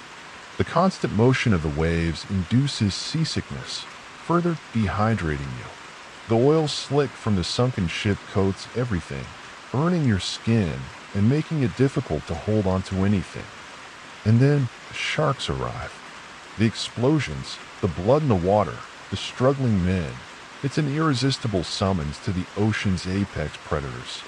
Initially, they are just dark, fleeting shapes in the periphery, but soon they grow bolder. Oceanic whitetips, notoriously aggressive, are among the primary culprits, though other species are likely present too. You see fins circling closer and closer. The attacks begin, often at dawn and dusk, but sometimes in broad daylight. A scream, a flurry of motion in the water, and a man is gone, dragged under, leaving behind only a spreading stain of red. The psychological toll of the shark attacks is immense. It's not just the physical danger, but the constant, unremitting terror of knowing these predators are among you, waiting. Men try to stay in groups, believing there's safety in numbers, but the sharks are undeterred. They pick off the isolated, the injured, the dead, and sometimes horrifyingly, even those who are still alive and struggling. You kick, you shout, you punch, anything to try and deter them, but it's often futile. Some men, driven mad by fear and thirst, swim away from the groups, convinced they see land or rescue, only to become easy prey. Remember the desperate struggle for life in the Peshtigo River, with burning logs as a hazard? Here, the hazard is alive, silent, and has rows of razor-sharp teeth. As the days pass, conditions deteriorate further. The relentless sun, the lack of fresh water, the constant fear, it all takes a terrible toll. Men begin to succumb to dehydration, exposure, and their injuries. Delirium sets in. You see shipmates, strong sailors you served with, babbling incoherently, hallucinating. Some drink salt water in their madness, which only hastens their demise, causing agonizing internal pain and further insanity. They imagine phantom islands, rescue ships, or even that the Indianapolis is still afloat beneath them, offering freshwater fountains just below the surface. They dive down, never to return. The bonds of discipline and camaraderie, so strong aboard a naval vessel, begin to fray under the unbearable strain. There are fights over the dwindling supplies on the few rafts, over a piece of rotten potato found floating, over a more secure position in a crowded group. Yet, there are also incredible acts of heroism and self-sacrifice. Men share their last sips of imaginary water, support injured comrades, try to keep others from succumbing to despair or madness. The human spirit, even in its darkest hour, shows flashes of its resilience. The mainstream historical fact is that the survivors of the USS Indianapolis endured these horrific conditions for nearly 5 days before being accidentally spotted by a P-1 Ventura bomber on a routine anti-submarine patrol. Lieutenant Wilbur Chuck Gwynn, the pilot, initially thought the oil slick was from a disabled submarine. On closer investigation, he saw the heads of men bobbing in the water. He immediately dropped survival gear and radioed for assistance, breaking naval radio silence to do so. The quirky, or more accurately, tragically ironic tidbit is that the ship's final, fatal voyage was undertaken without an escort, partly because naval intelligence believed there were no significant Japanese submarine threats in that particular area of the Pacific. The I-58, which sank the Indianapolis, was in fact one of the few Japanese submarines still actively and effectively operating in the region, equipped with deadly Kaiten human-guided torpedoes, though conventional torpedoes were used against the Indianapolis. Historians still argue about the exact number of men killed directly by the sinking versus those who succumbed to exposure, dehydration, saltwater poisoning, and shark attacks in the days that followed. The lack of precise records from the chaos in the water makes exact figures impossible, but it's clear the post-sinking environment was incredibly lethal. By the 4th day, you are near the end of your endurance. Your body is ravaged by sun, salt, and dehydration. Your mind hovers on the brink of madness. Hope is a distant, almost forgotten memory. Many of your shipmates are dead, their bodies floating nearby or dragged under by the sharks. You drift in and out of consciousness, a barely living skeleton. Then a distant drone. Is it another hallucination? No, it grows louder. Plane. An American plane. It circles, waggles its wings. You wave feebly, along with any others who still have the strength. The plane drops a life raft and supplies. Hope, almost extinguished, flickers back to life. The rescue, when it finally begins, is a massive operation. A PBY Catalina seaplane, piloted by Lieutenant Adrian Marks, defies orders and lands in the rough, shark-infested waters to begin picking up the most desperate survivors, even strapping men to its wings when the fuselage is full. Other ships are diverted to the scene, but for many it's too late. Of the approximately 900 men who went into the water, only 316 are pulled out alive. If you are one of these fortunate few, are emaciated, traumatized, and forever scarred by the ordeal. The wild world, in its oceanic vastness and predatory fury, has etched a horrifying chapter into your soul, a stark reminder of the thin veneer of safety that separates sailors from the deep. Let's now transport ourselves to the rugged, forested region of Gavaudan in south-central France during the mid-18th century. The years are 1764 to 1767. You are a peasant, perhaps a farmer, a shepherd, or a young woman tending livestock in the remote, rolling hills and dense woodlands of this rather isolated area. Life is hard, governed by the seasons and the demands of the land. The authority of King Louis XV feels distant. Your world is one of local concerns, ancient folklore, and the ever-present realities of nature. Suddenly, a shadow falls over this rustic existence. A terrifying creature dubbed La Bête du Gavaudan, the Beast of Gavaudan, begins to stalk the countryside, launching a series of savage and unprecedentedly bold attacks, primarily on women and children. This is no ordinary wolf, though wolves are certainly known in the region. The descriptions of the beast are inconsistent but generally terrifying. Larger than any wolf, with reddish-brown fur, a massive head, powerful jaws, and an almost supernatural cunning and ferocity. Some accounts mention strange markings, a tufted tail, or an unnervingly human-like intelligence in its eyes. The attacks are brutal. Victims are often decapitated or disemboweled, their bodies horrifically mauled. Unlike typical wolf predation, which usually focuses on the throat or flanks and involves a quick kill followed by dragging the prey away to be consumed, the beast often seems to kill with an almost gratuitous violence, sometimes leaving much of the carcass uneaten. It shows a disturbing preference for attacking humans, even when livestock is available.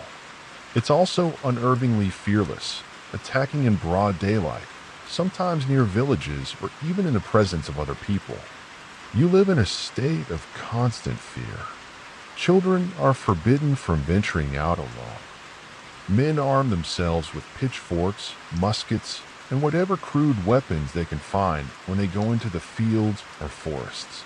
Every shadow, every rustle in the undergrowth, every distant howl send a jolt of terror through you. The community is gripped by panic. Religious fervor intensifies. The attacks are seen by some as divine punishment, a sign of God's wrath, or the work of a werewolf or some other demonic entity. Remember the unease in the Dyatlov camp when Monsey legends were discussed? Here, the folklore feels terrifyingly real, as if a creature from the darkest local tales has sprung to life. The local authorities are overwhelmed. Hunts are organized, but the beast proves incredibly elusive, seeming to vanish into the dense forests and rugged terrain as if by magic. It outwits hunters, avoids traps, and continues its bloody rampage. The sheer number of attacks is staggering. Over 3 years, estimates suggest over 200 attacks resulting in more than 100 deaths. The terror is not confined to a single village. It spreads across a wide area of the Gavaudan, affecting dozens of parishes. The mainstream historical fact is that the attacks of the Beast of Gavaudan were a very real and well-documented phenomenon. Church records, official correspondence, and contemporary newspaper accounts all attest to the widespread panic and the numerous victims. The scale of the crisis was such that it eventually drew the attention of the French royal court in Versailles. As the attacks continue and local efforts prove futile, King Louis XV himself becomes involved. This is no small matter. The Beast of Gavaudan is becoming an embarrassment to the crown, a symbol of its inability to protect its subjects even within the borders of France. The king dispatches professional wolf hunters, dragoons, mounted infantry, and even his own personal gun-bearer, François Antoine, often referred to as Antoine de Butern, to the region with orders to kill the beast at any cost. Imagine the scene: hardened soldiers and renowned hunters, armed with the best weaponry of the day, descending upon your rural community, their presence a mixture of reassurance and a stark indicator of the severity of the crisis. quirky or fringe tidbit is the sheer variety of theories about the beast's identity that circulated at the time and continue to this day. Beyond a particularly large and aggressive wolf or a wolf-dog hybrid, speculations included more exotic animals like a hyena or a lion escaped from a menagerie, or even a human serial killer disguised as an animal or using a trained animal to commit the murders. Some even whispered of a meneur de loups, a wolf leader or sorcerer who could command wolves. The artist's depictions of the beast from the period are often wildly imaginative, reflecting the fear and uncertainty surrounding its true nature. They frequently show a creature far more monstrous and less canid than a typical wolf. Historians still argue about the exact nature of the creature or creatures responsible. Was it a single, exceptionally cunning predator, or a pair, or even a pack of wolves exhibiting unusual behavior? Could it have been an animal conditioned to attack humans, perhaps by a cruel master? The debate also extends to whether all the reported attacks were by the same animal, or if some were misattributed normal wolf attacks amplified by the prevailing hysteria. The lack of clear, consistent descriptions and the sensationalized nature of many contemporary accounts make a definitive zoological identification difficult even now. You watch as these grand hunts are organized. Hundreds of men, sometimes thousands, beat the forests, lay traps, and lie in wait. There are moments of hope, reports that the beast has been cornered or wounded, but time and again, it eludes capture, or another attack occurs in a different location, mocking the efforts of the king's men. The soldiers, unfamiliar with the rugged terrain and the cunning of their quarry, often find themselves frustrated and outmaneuvered. The terror in Gavaudan continues, the shadow of the beast looming large over your daily life, a constant reminder of the untamed, predatory forces that can erupt even in a supposedly civilized kingdom. The royal might of France is pitted against an unseen, almost spectral enemy, and for a disturbingly long time, the beast seems to be winning. The arrival of the king's men in Gavaudan, while initially a source of hope, soon becomes a protracted and frustrating spectacle. You observe these soldiers and royal hunters, with their fine uniforms and superior weaponry, as they attempt to bring order to the terrified countryside.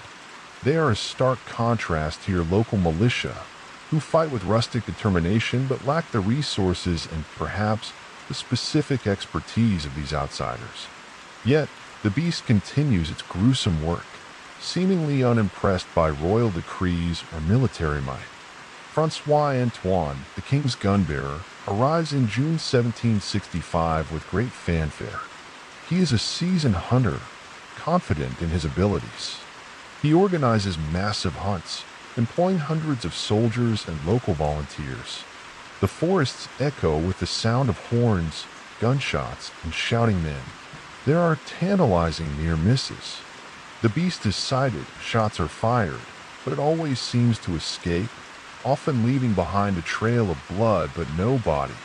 The frustration mounts, both among the hunters and the local populace, who are growing increasingly desperate and skeptical.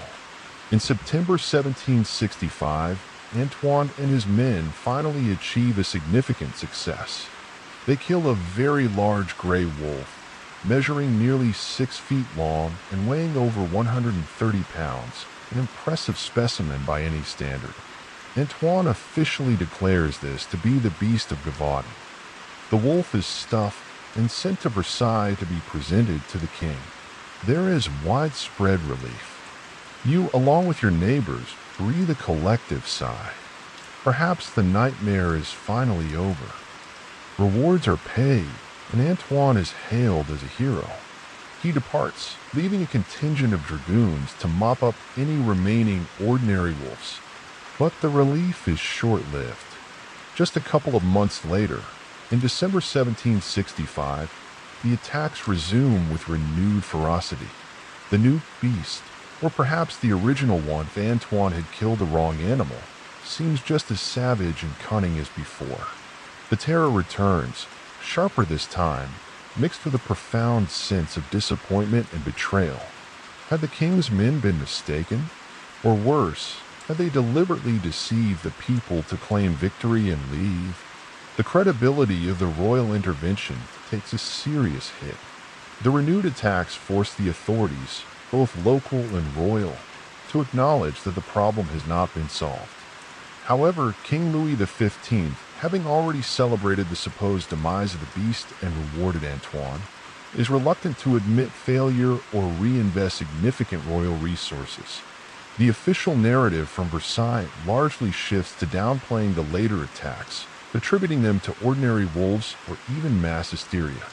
This leaves the people of Gavaudan feeling abandoned and even more vulnerable.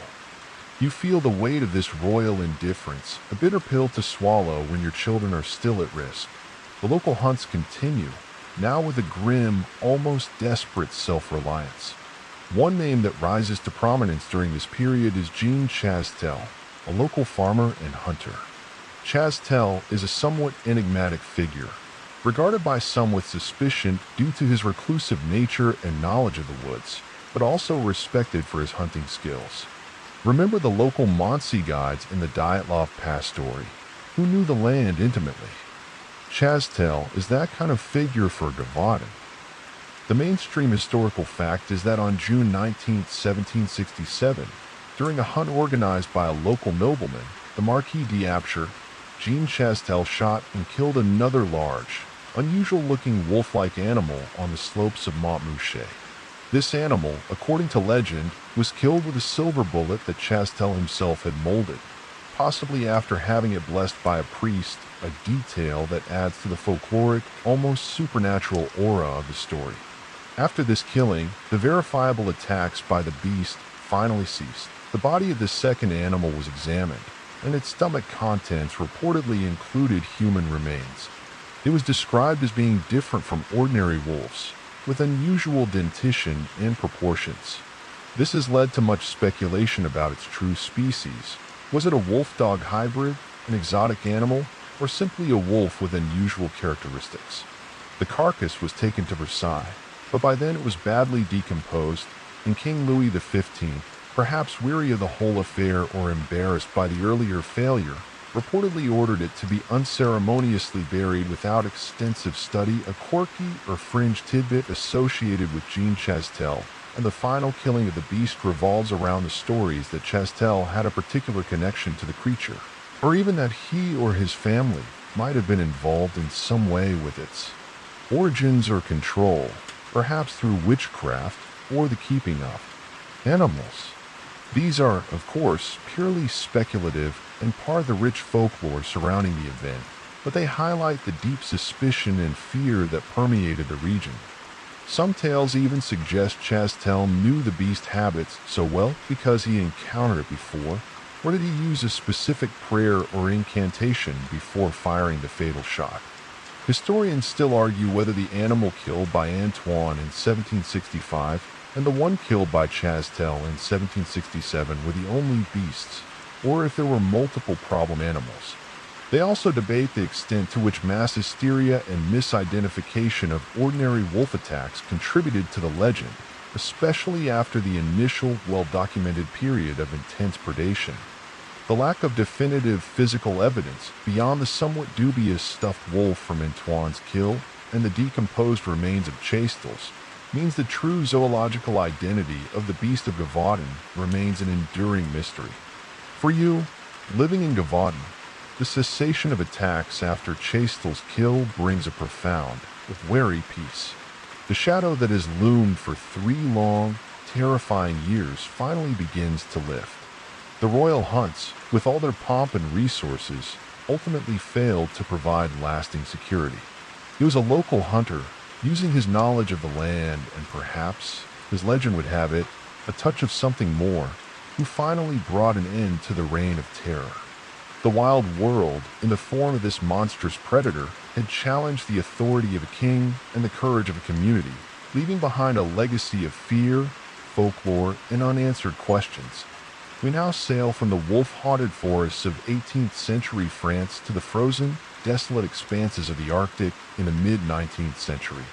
The year is 1845. You are a sailor, a royal marine, or perhaps an officer aboard one of two magnificent British Royal Navy ships, HMS Erebus and HMS Terror.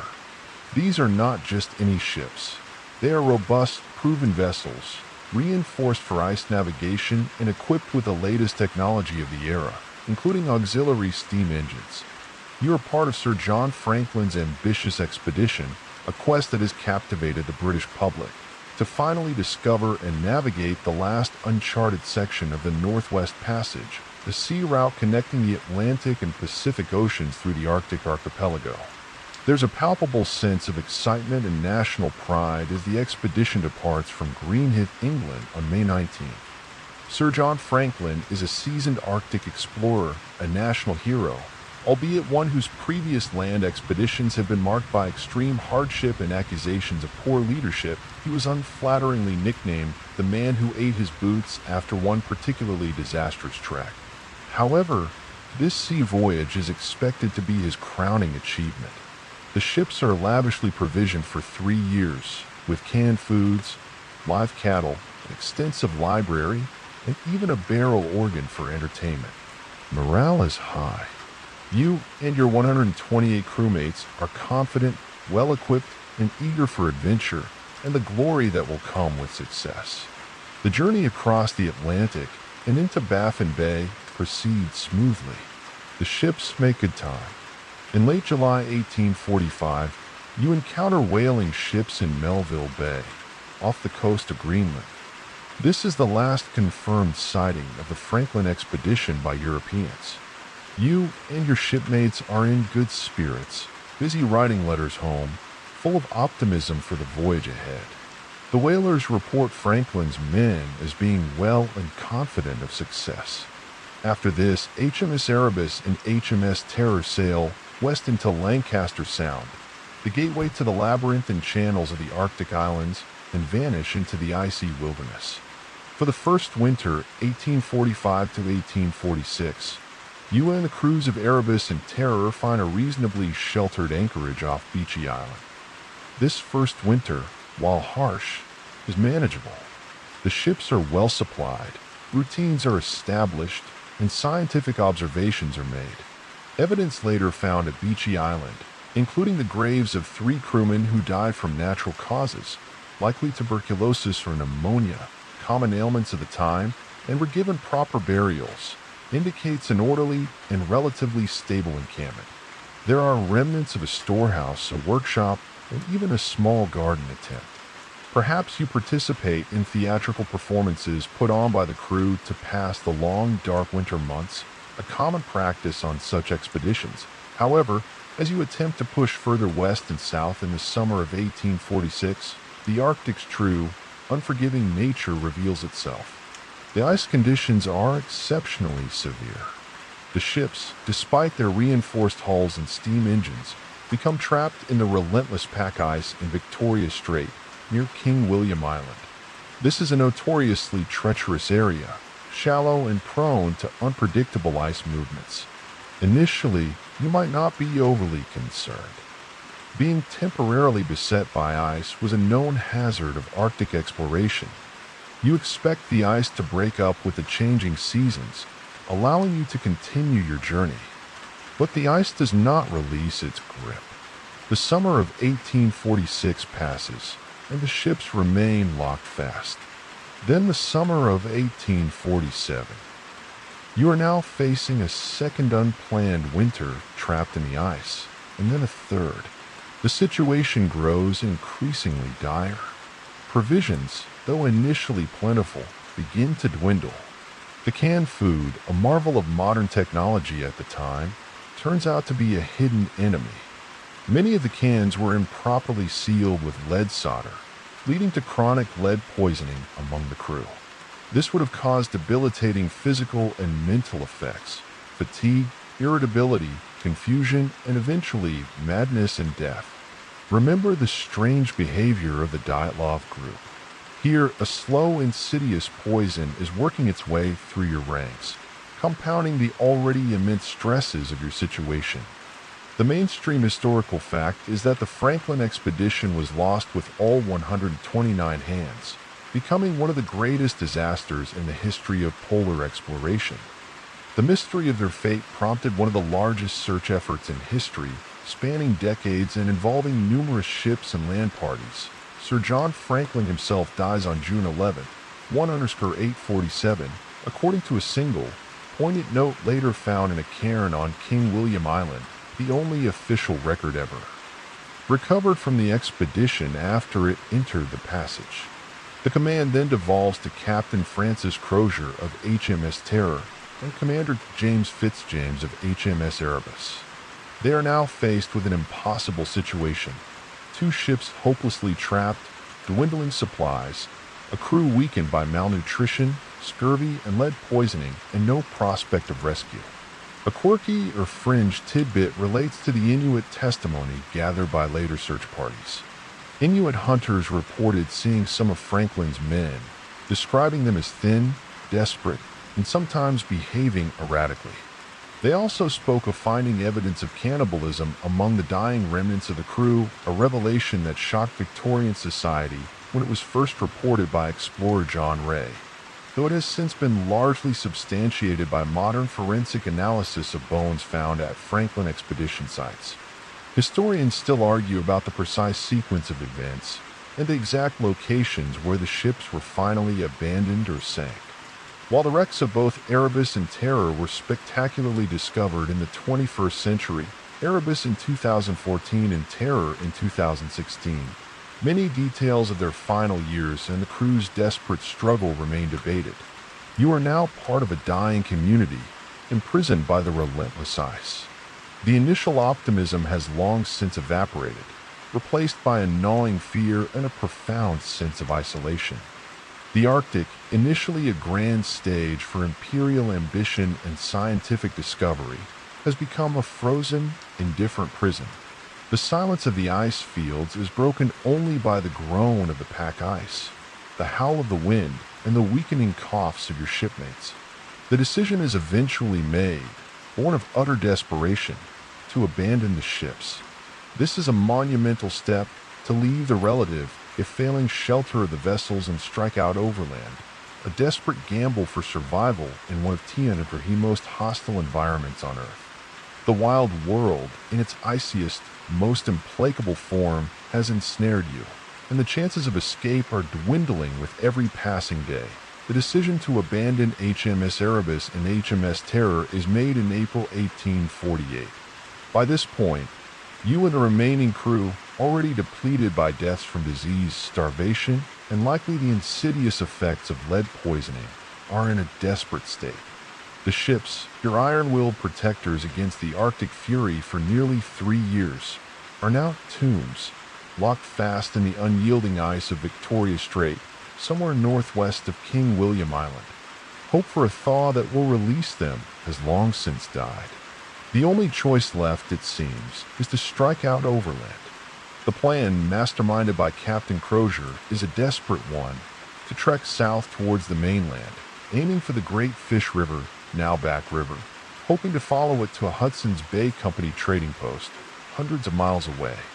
It's a journey that would be arduous for healthy, well-equipped men in good conditions. For you and your weakened, scurvy-ridden, and likely lead-poisoned companions, it is a near-suicidal undertaking. You help prepare for the march. Heavy lifeboats are loaded onto sledges, packed with what little provisions remain, mostly tinned meats, many of which are tainted, some biscuits, tea, and chocolate. But the boats themselves are incredibly heavy, and the men are in no condition for such strenuous labor. They also pack an astonishing array of seemingly useless items: silver cutlery, books, curtain rods, even a writing desk. Perhaps these are pathetic attempts to cling to the vestiges of civilization, or perhaps the lead poisoning is impairing judgment. You watch as these overloaded sledges are prepared, a grim foreboding settling in your heart. On April 22, 1848, 105 survivors, 24 having already perished, including Sir John Franklin, leave the icebound ships. The note found in the cairn at Victory Point on King William Island, dated April 25, 1848, records this event. It states their intention to start on April 26th for Back's Fish River. The trek across the sea ice and then the desolate, snow-covered landscape of King William Island is an ordeal beyond imagining. The terrain is brutal, jagged ice, deep snowdrifts, barren rock. The weather is relentlessly hostile, with biting winds and sub-zero temperatures. Even in late spring, you haul on the ropes of the heavy sledges, your breath ragged in the frigid air, your muscles screaming in protest. Progress is agonizingly slow, often only a few miles a day. Men begin to drop from exhaustion, starvation, and disease. Each death is a blow to the already shattered morale. Their bodies are left where they fall, perhaps with a brief, inadequate burial in the snow, or sometimes not even that. The line of desperate men straggles onwards, a funereal procession across a lifeless landscape. The Inuit stories collected by later searchers paint a grim picture of this doomed march. They describe seeing gaunt, wild-eyed white men, some dragging sledges, others stumbling alone, heading south. They report finding bodies along the route, some in tents, some just lying in the open. And chillingly, they report signs of cannibalism, cut marks on human bones, bodies dismembered, flesh cooked in pots. This, the ultimate taboo, was the final, desperate resort for some of the starving men. Remember the agonizing decision faced by the Andes survivors? Here, in the frozen Arctic, a similar horror unfolds, driven by the same primal need to survive. The mainstream historical fact is that not a single man from the Franklin expedition survived this overland trek. Their route became a trail of death, littered with skeletons and abandoned equipment, stretching south along the western and southern coasts of King William Island and onto the mainland. The discovery of these remains by subsequent search expeditions, particularly those led by McClintock in the 1850s and later supplemented by Inuit testimony and modern archaeology, slowly piece together the tragic story. As you struggle south, you might witness the gradual breakdown of discipline and cohesion. Small groups break off, perhaps hoping to find game or a quicker route, only to perish alone. The officers, weak in themselves, struggle to maintain order. The carefully packed but largely useless luxury items are abandoned one by one along the trail, a silver spoon here, a book there, mute testaments to fading hopes and increasing desperation. The heavy lifeboats, intended to carry them down the river, prove an impossible burden and are also eventually abandoned, some found with skeletons inside. A quirky, or rather macabre, tidbit concerns the singing that some Inuit reported hearing from the desperate men. Whether this was actual singing, perhaps delirious attempts to keep spirits up, or simply the sounds of men moaning in pain or driven mad by their suffering, is unclear. It adds another layer of haunting mystery to their final days. Another poignant find was a copy of The Vicar of Wakefield, a popular novel of the time, discovered near a skeleton, suggesting that even in their extremity, some sought solace in literature. Historians still argue about the exact point at which organized travel broke down and widespread cannibalism began.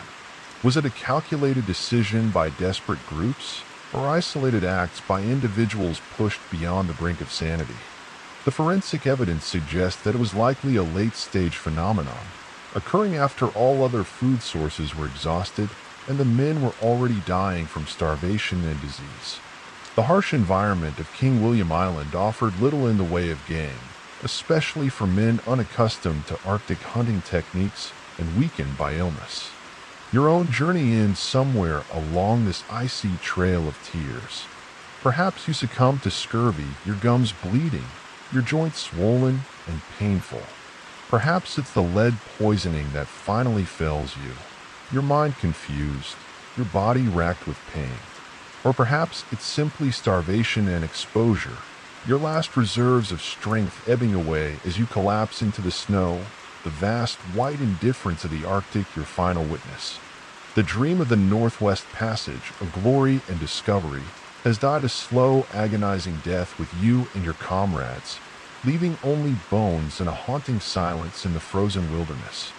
The The wild world, in its most barren and unforgiving guise, has claimed another expedition, leaving behind one of history's most enduring maritime mysteries. We now leave the frozen wastes of the Arctic and journey to the tropical highlands of northwestern Cameroon in West Africa. The year is 1986. You live in one of several small villages, Nyos Kam Cha Subum, nestled in the picturesque verdant hills surrounding Lake Nyos. This is a crater lake formed in the caldera of a dormant volcano. It's a beautiful, serene body of water, the heart of your community.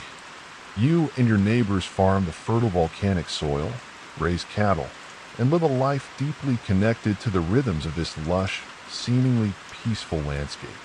The evening of August 21st, 1986, begins like any other. Families are gathered in their homes, preparing evening meals. Children are playing. The air is warm, perhaps a little humid.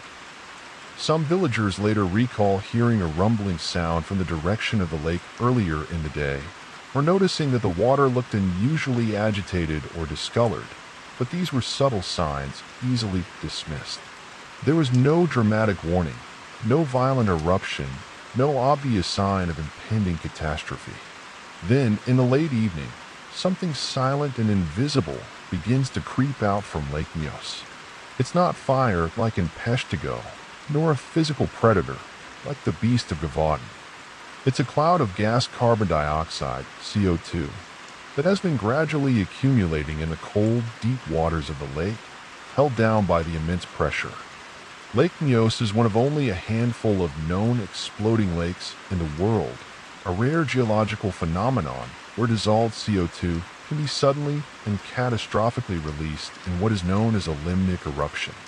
The trigger for this release remains a subject of debate, perhaps a landslide into the lake, a small volcanic tremor, or simply the oversaturation of the water reaching a critical point.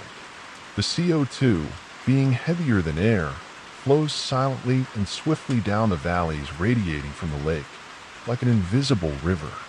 It hugs the ground, displacing the oxygen. It moves with surprising speed, up to 50 kilometers per hour, and spreads out for miles, engulfing everything in its path.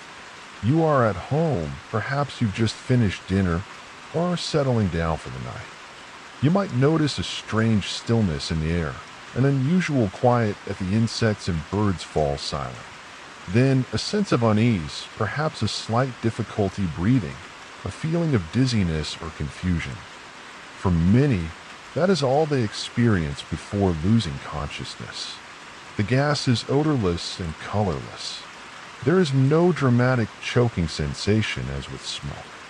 It simply and silently suffocates. Entire families, asleep in their beds or gathered in their homes, succumb without a struggle. Livestock in the fields, birds in the trees, insects on the ground, all are asphyxiated. The landscape, so vibrant with life just hours before, becomes eerily silent and still. You might be one of the fortunate few who are on higher ground, or perhaps at the very edge of the gas cloud, where the concentration is lower. You might feel a strange weakness, a ringing in your ears, a desperate urge to sleep. If you are able to recognize the danger, perhaps from seeing others collapse or from a dawning, terrified understanding of what is happening, your only hope is to flee, to get to higher ground, above the reach of the deadly, invisible tide. But in the darkness and confusion, this is incredibly difficult. Imagine running, stumbling through the night, not knowing where the danger is, or how far it extends, only feeling its insidious effects creeping up on you. The mainstream historical fact is that the Lake Nyos disaster killed approximately 1,746 people and around 3,500 livestock. It was a silent, swift, and devastating event that left entire villages depopulated. The few survivors were often those who were on elevated terrain, or those who were able to outrun the leading edge of the gas cloud, or who were found and revived hours later. When rescuers and outside observers finally reached the affected areas the next day, they were met with a scene of unimaginable eerie tragedy.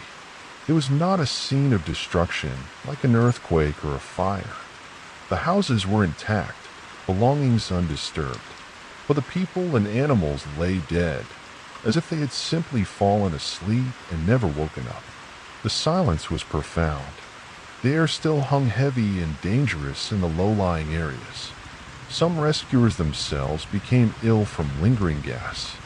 A quirky, or rather deeply tragic and unsettling, tidbit from the aftermath was the state of the lake itself. Its normally blue waters had turned a deep, rusty red, due to iron-rich water from the depths being brought to the surface by the overturning of the lake's layers during the gas release. The lake also reportedly sent a fountain of water and froth hundreds of feet into the air at the time of the eruption, and a large wave swept over one shore. Survivors who were near the lake described a sound like thunder and a feeling of warmth before the gas hit.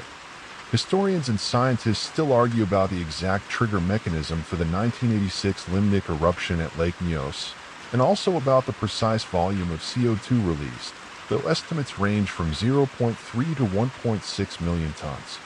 There was a similar, smaller event at Lake Manao, also in Cameroon, 2 years earlier in 1984, which killed 37 people, but the scale of the Nyos disaster was unprecedented. These events brought the phenomenon of exploding lakes to global attention and prompted significant research into how to prevent future occurrences. Today, Lake Nyos and Lake Manao have degassing pipes installed, designed to safely and continuously remove CO2 from the deep waters to prevent another catastrophic buildup.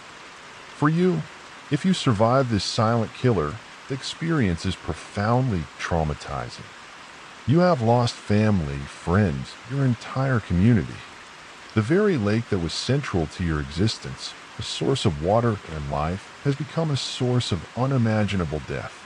The wild world, in this instance, didn't attack with teeth or claws or fire, but with an invisible, silent breath that stole the life from valleys. It's a reminder that even the most serene and beautiful landscapes can hide terrifying and deadly secrets capable of erupting with little or no warning. The fear of the lake, the bad air as some survivors called it, would linger for generations. Let us now travel to the rugged Sierra Nevada mountains of California, back to the era of westward expansion in the United States. The year is 1846. You are part of a wagon train, a group of immigrants known to history as the Donner Party. You're seeking a new life in California, lured by tales of fertile land and opportunity. Your group, led by families like the Donners and the Reeds, has made a fateful decision earlier in your journey to take a new, supposedly shorter route called Hastings Cutoff, a decision that has already cost you precious time and resources, leading you through brutal desert terrain. Now, in late October, you are faced with a far more formidable obstacle, the Sierra Nevada mountain range. Winter is approaching fast, and you are dangerously late in the season to attempt the crossing. Other wagon trains have already made it through, but your progress has been slow, hampered by internal disagreements, difficult terrain, and the sheer exhaustion of the journey so far. You arrive at the foot of the main pass, now known as Donner Pass, just as the first heavy snows of an unusually severe winter begin to fall. The scene is one of growing desperation. The towering, snow-covered peaks loom ahead, an impassable barrier. The wagons, laden with your worldly possessions, struggle through the deepening snow. Oxen, already weakened, slip and fall. Tempers fray. James Reed, one of the party's original organizers, had already been banished from the main group weeks earlier after killing another man in a dispute, an act some considered self-defense, though his family remains with the wagons. George Donner, the nominal leader, is injured and ailing. Leadership is fractured, and panic is setting in. You and the others make several desperate attempts to force your way up the pass, but the snow is too deep, conditions too brutal. Wagons are abandoned. Possessions are jettisoned. But it's no use. The snow keeps falling relentlessly, piling up to incredible depths, 20, 30 feet or more. You are trapped. The realization sinks in with chilling finality. You will have to winter here in the high Sierras, with dwindling food supplies and inadequate shelter against the ferocious blizzards. Two main camps are established. The larger group, including the Breen, Graves, Murphy, Eddy, and Keysburg families, take shelter in crude cabins near Truckee Lake, now Donner Lake. The Donner families themselves, along with their hired hands, are caught further back near Alder Creek.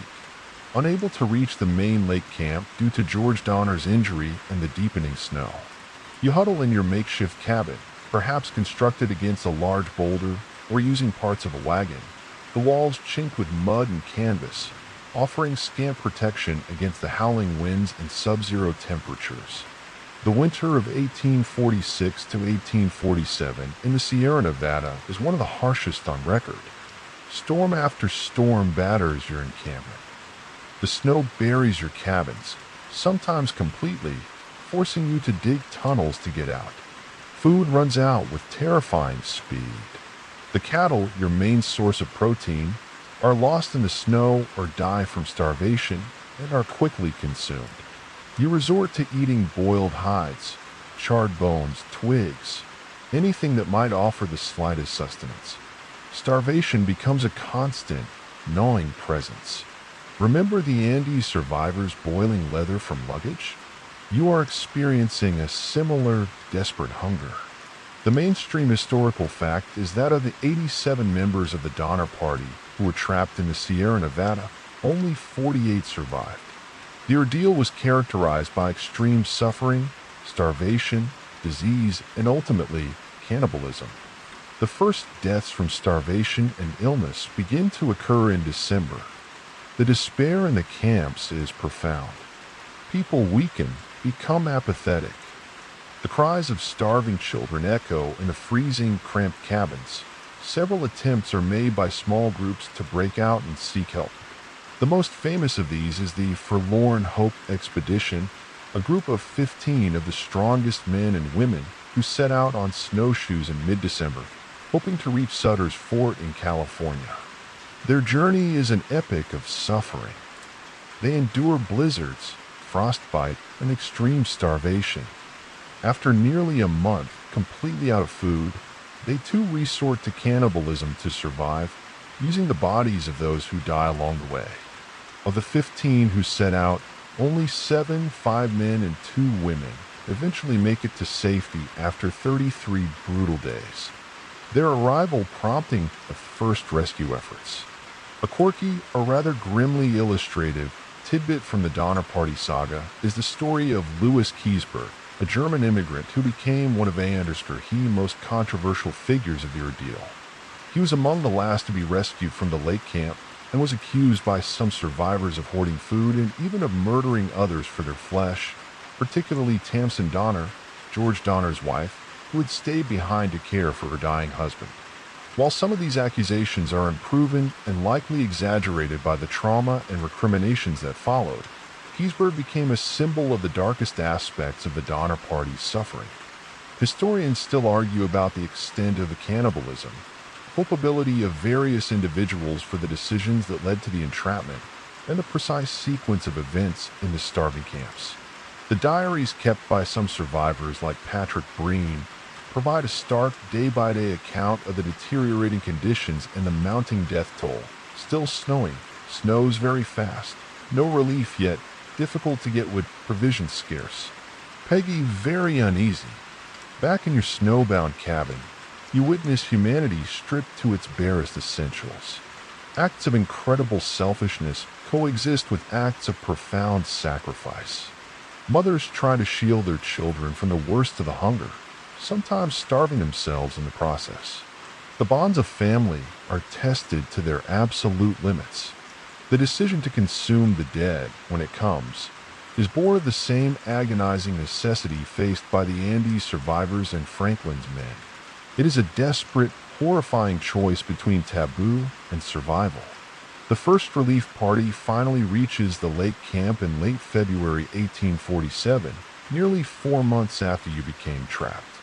The rescuers are horrified by what they find: emaciated, skeletal survivors, some barely alive, living amidst filth, death, and evidence of cannibalism. Several relief parties are needed over the next 2 months to bring out the remaining survivors in stages. The journey out is itself an ordeal, with more deaths occurring along the way. You, if you are among the rescued, are a ghost of your former self, haunted by the things you have seen and done to survive. The California dream has turned into an unimaginable nightmare, a testament to the brutal power of the wild world to crush human ambition and expose the fragile boundaries of civilization when faced with starvation's ultimate grim test. For our final story, we sail onto the turbulent waters of the North Atlantic, not in a desperate fight for survival against the elements, but into a profound and unnerving maritime mystery. The year is 1872, specifically December 4th or 5th, accounts vary slightly. You are a crewman aboard the British brigantine Dei Grazia, under the command of Captain David Morehouse. You're on a routine voyage from New York to Genoa, Italy, carrying a cargo of petroleum. The weather has been somewhat rough, but nothing extraordinary for this time of year. About midway between the Azores and the coast of Portugal, you spot another vessel, a two-masted brigantine like your own, a few miles distant. Through his spyglass, Captain Morehouse observes that the ship is behaving erratically. Her sails are set strangely. Some are up, some are furled, some are tattered and flapping in the wind, and she is yawing, not holding a steady course, as if no one is at the helm. There's an immediate sense of unease. This isn't how a well-managed ship should look or behave. As the Dei Grazia draws closer, you can make out the name on her stern, Mary Celeste. This name gives Captain Morehouse a jolt. He knows this ship and her captain, Benjamin Spooner Briggs. In fact, they had dined together in New York just before the Mary Celeste set sail on November 7th, bound for Genoa with a cargo of 1,701 barrels of denatured alcohol. Captain Briggs was known as a competent, experienced, and pious seaman, not one to abandon his vessel lightly or allow her to fall into such disarray. Repeated hails from your ship received no response. There is no sign of life on deck. The Mary Celeste drifts, an eerie, silent sentinel on the vast ocean. Captain Morehouse decides to investigate. A boarding party is assembled, including yourself and the Dei Grazia's first mate, Oliver DeVoe. As you row across the choppy water in a small boat, a sense of foreboding grows. The closer you get, the more unsettling the silence from the Mary Celeste becomes. You climb aboard. The deck is wet, and there's about 3.5 feet of water in the hold, which is not an alarming amount for a wooden ship of her size after a period of rough weather. Her pumps could have handled it. But what is alarming is the complete absence of any crew. The ship is utterly deserted. The sails are, as observed, in a state of partial disarray, some set, some furled, some torn. Rigging is damaged, with some ropes trailing in the water. One of the ship's 2 pumps is disassembled, as if someone had attempted repairs. You and your shipmates move through the eerily silent vessel. In the crew's quarters, personal belongings, clothes, pipes, oilskins are still in their bunks or lockers, seemingly undisturbed. In the galley, pots and pans are stowed. There's no sign of a struggle, no evidence of violence or piracy in the traditional sense. The cargo of denatured alcohol is largely intact, though 9 barrels in the hold are found empty. This later becomes a point of speculation. Did some alcohol leak and create volatile fumes, perhaps causing a panic? Or were these barrels simply of poorer construction? In Captain Briggs's cabin, things are even more puzzling. His navigational instruments are missing, except for a sextant and chronometer left behind. The ship's logbook is found, its last entry dated November 25th, 9 or 10 days prior, placing the Mary Celeste near the Azores. The entry recorded routine progress, with no indication of any trouble. The ship's papers, however, are gone, except for the log. Valuables, like Captain Briggs's sword, are still in his cabin. A child's indentations are visible on a bunk, a poignant reminder that Captain Briggs's wife, Sarah, and their 2-year-old daughter, Sophia, were also aboard. The ship's single lifeboat is missing. This is perhaps the most significant clue, suggesting that the crew and passengers abandoned ship deliberately. But why? The Mary Celeste herself is perfectly seaworthy. She is, as First Mate DeVoe reportedly exclaimed, a sound ship. She had taken on some water, yes, but was far from sinking. Her provisions of food and water were plentiful, enough for 6 months. There was no fire, no evidence of a catastrophic storm that might have overwhelmed her. It's as if everyone on board simply vanished. Remember the slashed tent of the Dyatlov group, abandoned in haste? Here, the ship itself is the abandoned mystery, but the reasons for desertion are far less clear, almost unnervingly calm in their execution. The mainstream historical fact is that the Mary Celeste was found abandoned but fundamentally intact and seaworthy. The crew of the Dei Gratia sailed her to Gibraltar, where a Vice Admiralty court salvage inquiry was held. Despite extensive investigation, no definitive explanation for the abandonment was ever reached. The mystery of the Mary Celeste has since become one of the most enduring and famous ghost ship legends in maritime history. A quirky or fringe tidbit is the sheer number of wild theories that have sprung up over the decades to explain the Mary Celeste's fate. These range from piracy, though the cargo and valuables were largely untouched, mutiny, attack by a giant squid or sea monster, to alien abduction, or even that the crew was swept overboard by a rogue wave, though this wouldn't easily explain the missing lifeboat or navigational instruments. One particularly imaginative theory suggested that the crew, fearing an explosion from the alcohol cargo, perhaps due to leaking fumes and the sound of shifting barrels, hastily abandoned ship in the lifeboat, only to perish later at sea. Another pointed to possible ergot poisoning from contaminated flour, leading to mass hallucinations and irrational behavior. Historians and maritime experts still argue about the most plausible scenario. The leading theory among many modern analysts centers on the 9 empty barrels of alcohol. It's proposed that these barrels may have leaked, releasing volatile fumes. Captain Briggs, perhaps fearing an imminent explosion denatured alcohol as highly flammable, might have ordered everyone into the lifeboat as a precaution, possibly intending to trail the Mary Celeste at a safe distance until the danger passed. A sudden squall or a parted tow rope could then have separated the lifeboat from the ship, leaving the occupants to their fate in the open ocean while the Mary Celeste sailed on unmanned. The disassembled pump could indicate they were trying to pump out leaked alcohol or water from the hold when the panic occurred. This theory accounts for the missing lifeboat and navigational instruments taken for navigating the lifeboat and the generally sound condition of the ship. You stand on the deck of this ghost ship, the only sounds the creak of her timbers and the slosh of water in her hold. The sun is beginning to set, casting long, eerie shadows. The vastness of the Atlantic stretches in every direction. The 10 souls who were aboard the Mary Celeste, Captain Briggs, his wife and daughter, and 7 crewmen, are gone without a trace, their fate unknown. You are left with a profound sense of mystery and the chilling realization that sometimes the wild world doesn't need to roar or rage to claim its victims. Sometimes it simply swallows them whole, leaving behind only questions and an enduring silent enigma. The Mary Celeste sails on in maritime lore, a perfectly preserved vessel found adrift, a testament to a voyage that ended not with a bang, but with an inexplicable haunting whisper. The tapestry of these true horror stories, woven from the threads of human ambition and the raw power of the wild world, paints a somber yet compelling picture. From the frozen, inexplicable terror on Colet's cycle to the silent, ghostly emptiness of the Mary Celeste, each tale whispers of the fragility of our endeavors when confronted by forces beyond our complete understanding or control.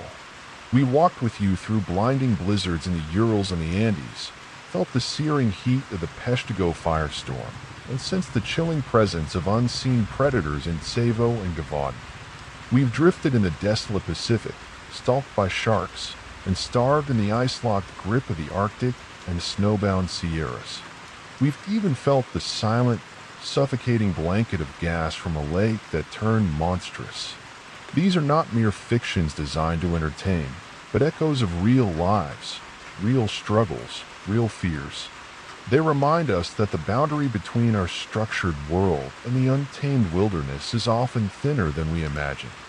The youthful confidence of the Dyatlov group, the imperial ambition behind the Uganda Railway, the pioneering spirit of the Donner Party, the scientific curiosity of Franklin's men all were met with the stark, indifferent realities of nature's immense power and its capacity for creating scenarios far stranger and more terrifying than any fiction. As the night deepens around you now, and these stories settle in your mind, perhaps the gentle hum of your fan or the distant sounds of your own familiar world will feel a little more precious. The challenges these individuals faced were monumental, their endurance often superhuman, their fate a somber lesson. Let their stories not just be a source of a late-night chill, but a quiet reminder of the respect owed to the vast, wild spaces of our planet and to the enduring, though sometimes tragically overwhelmed, spirit of those who venture into them. May your own journeys be safe and your own nights peaceful.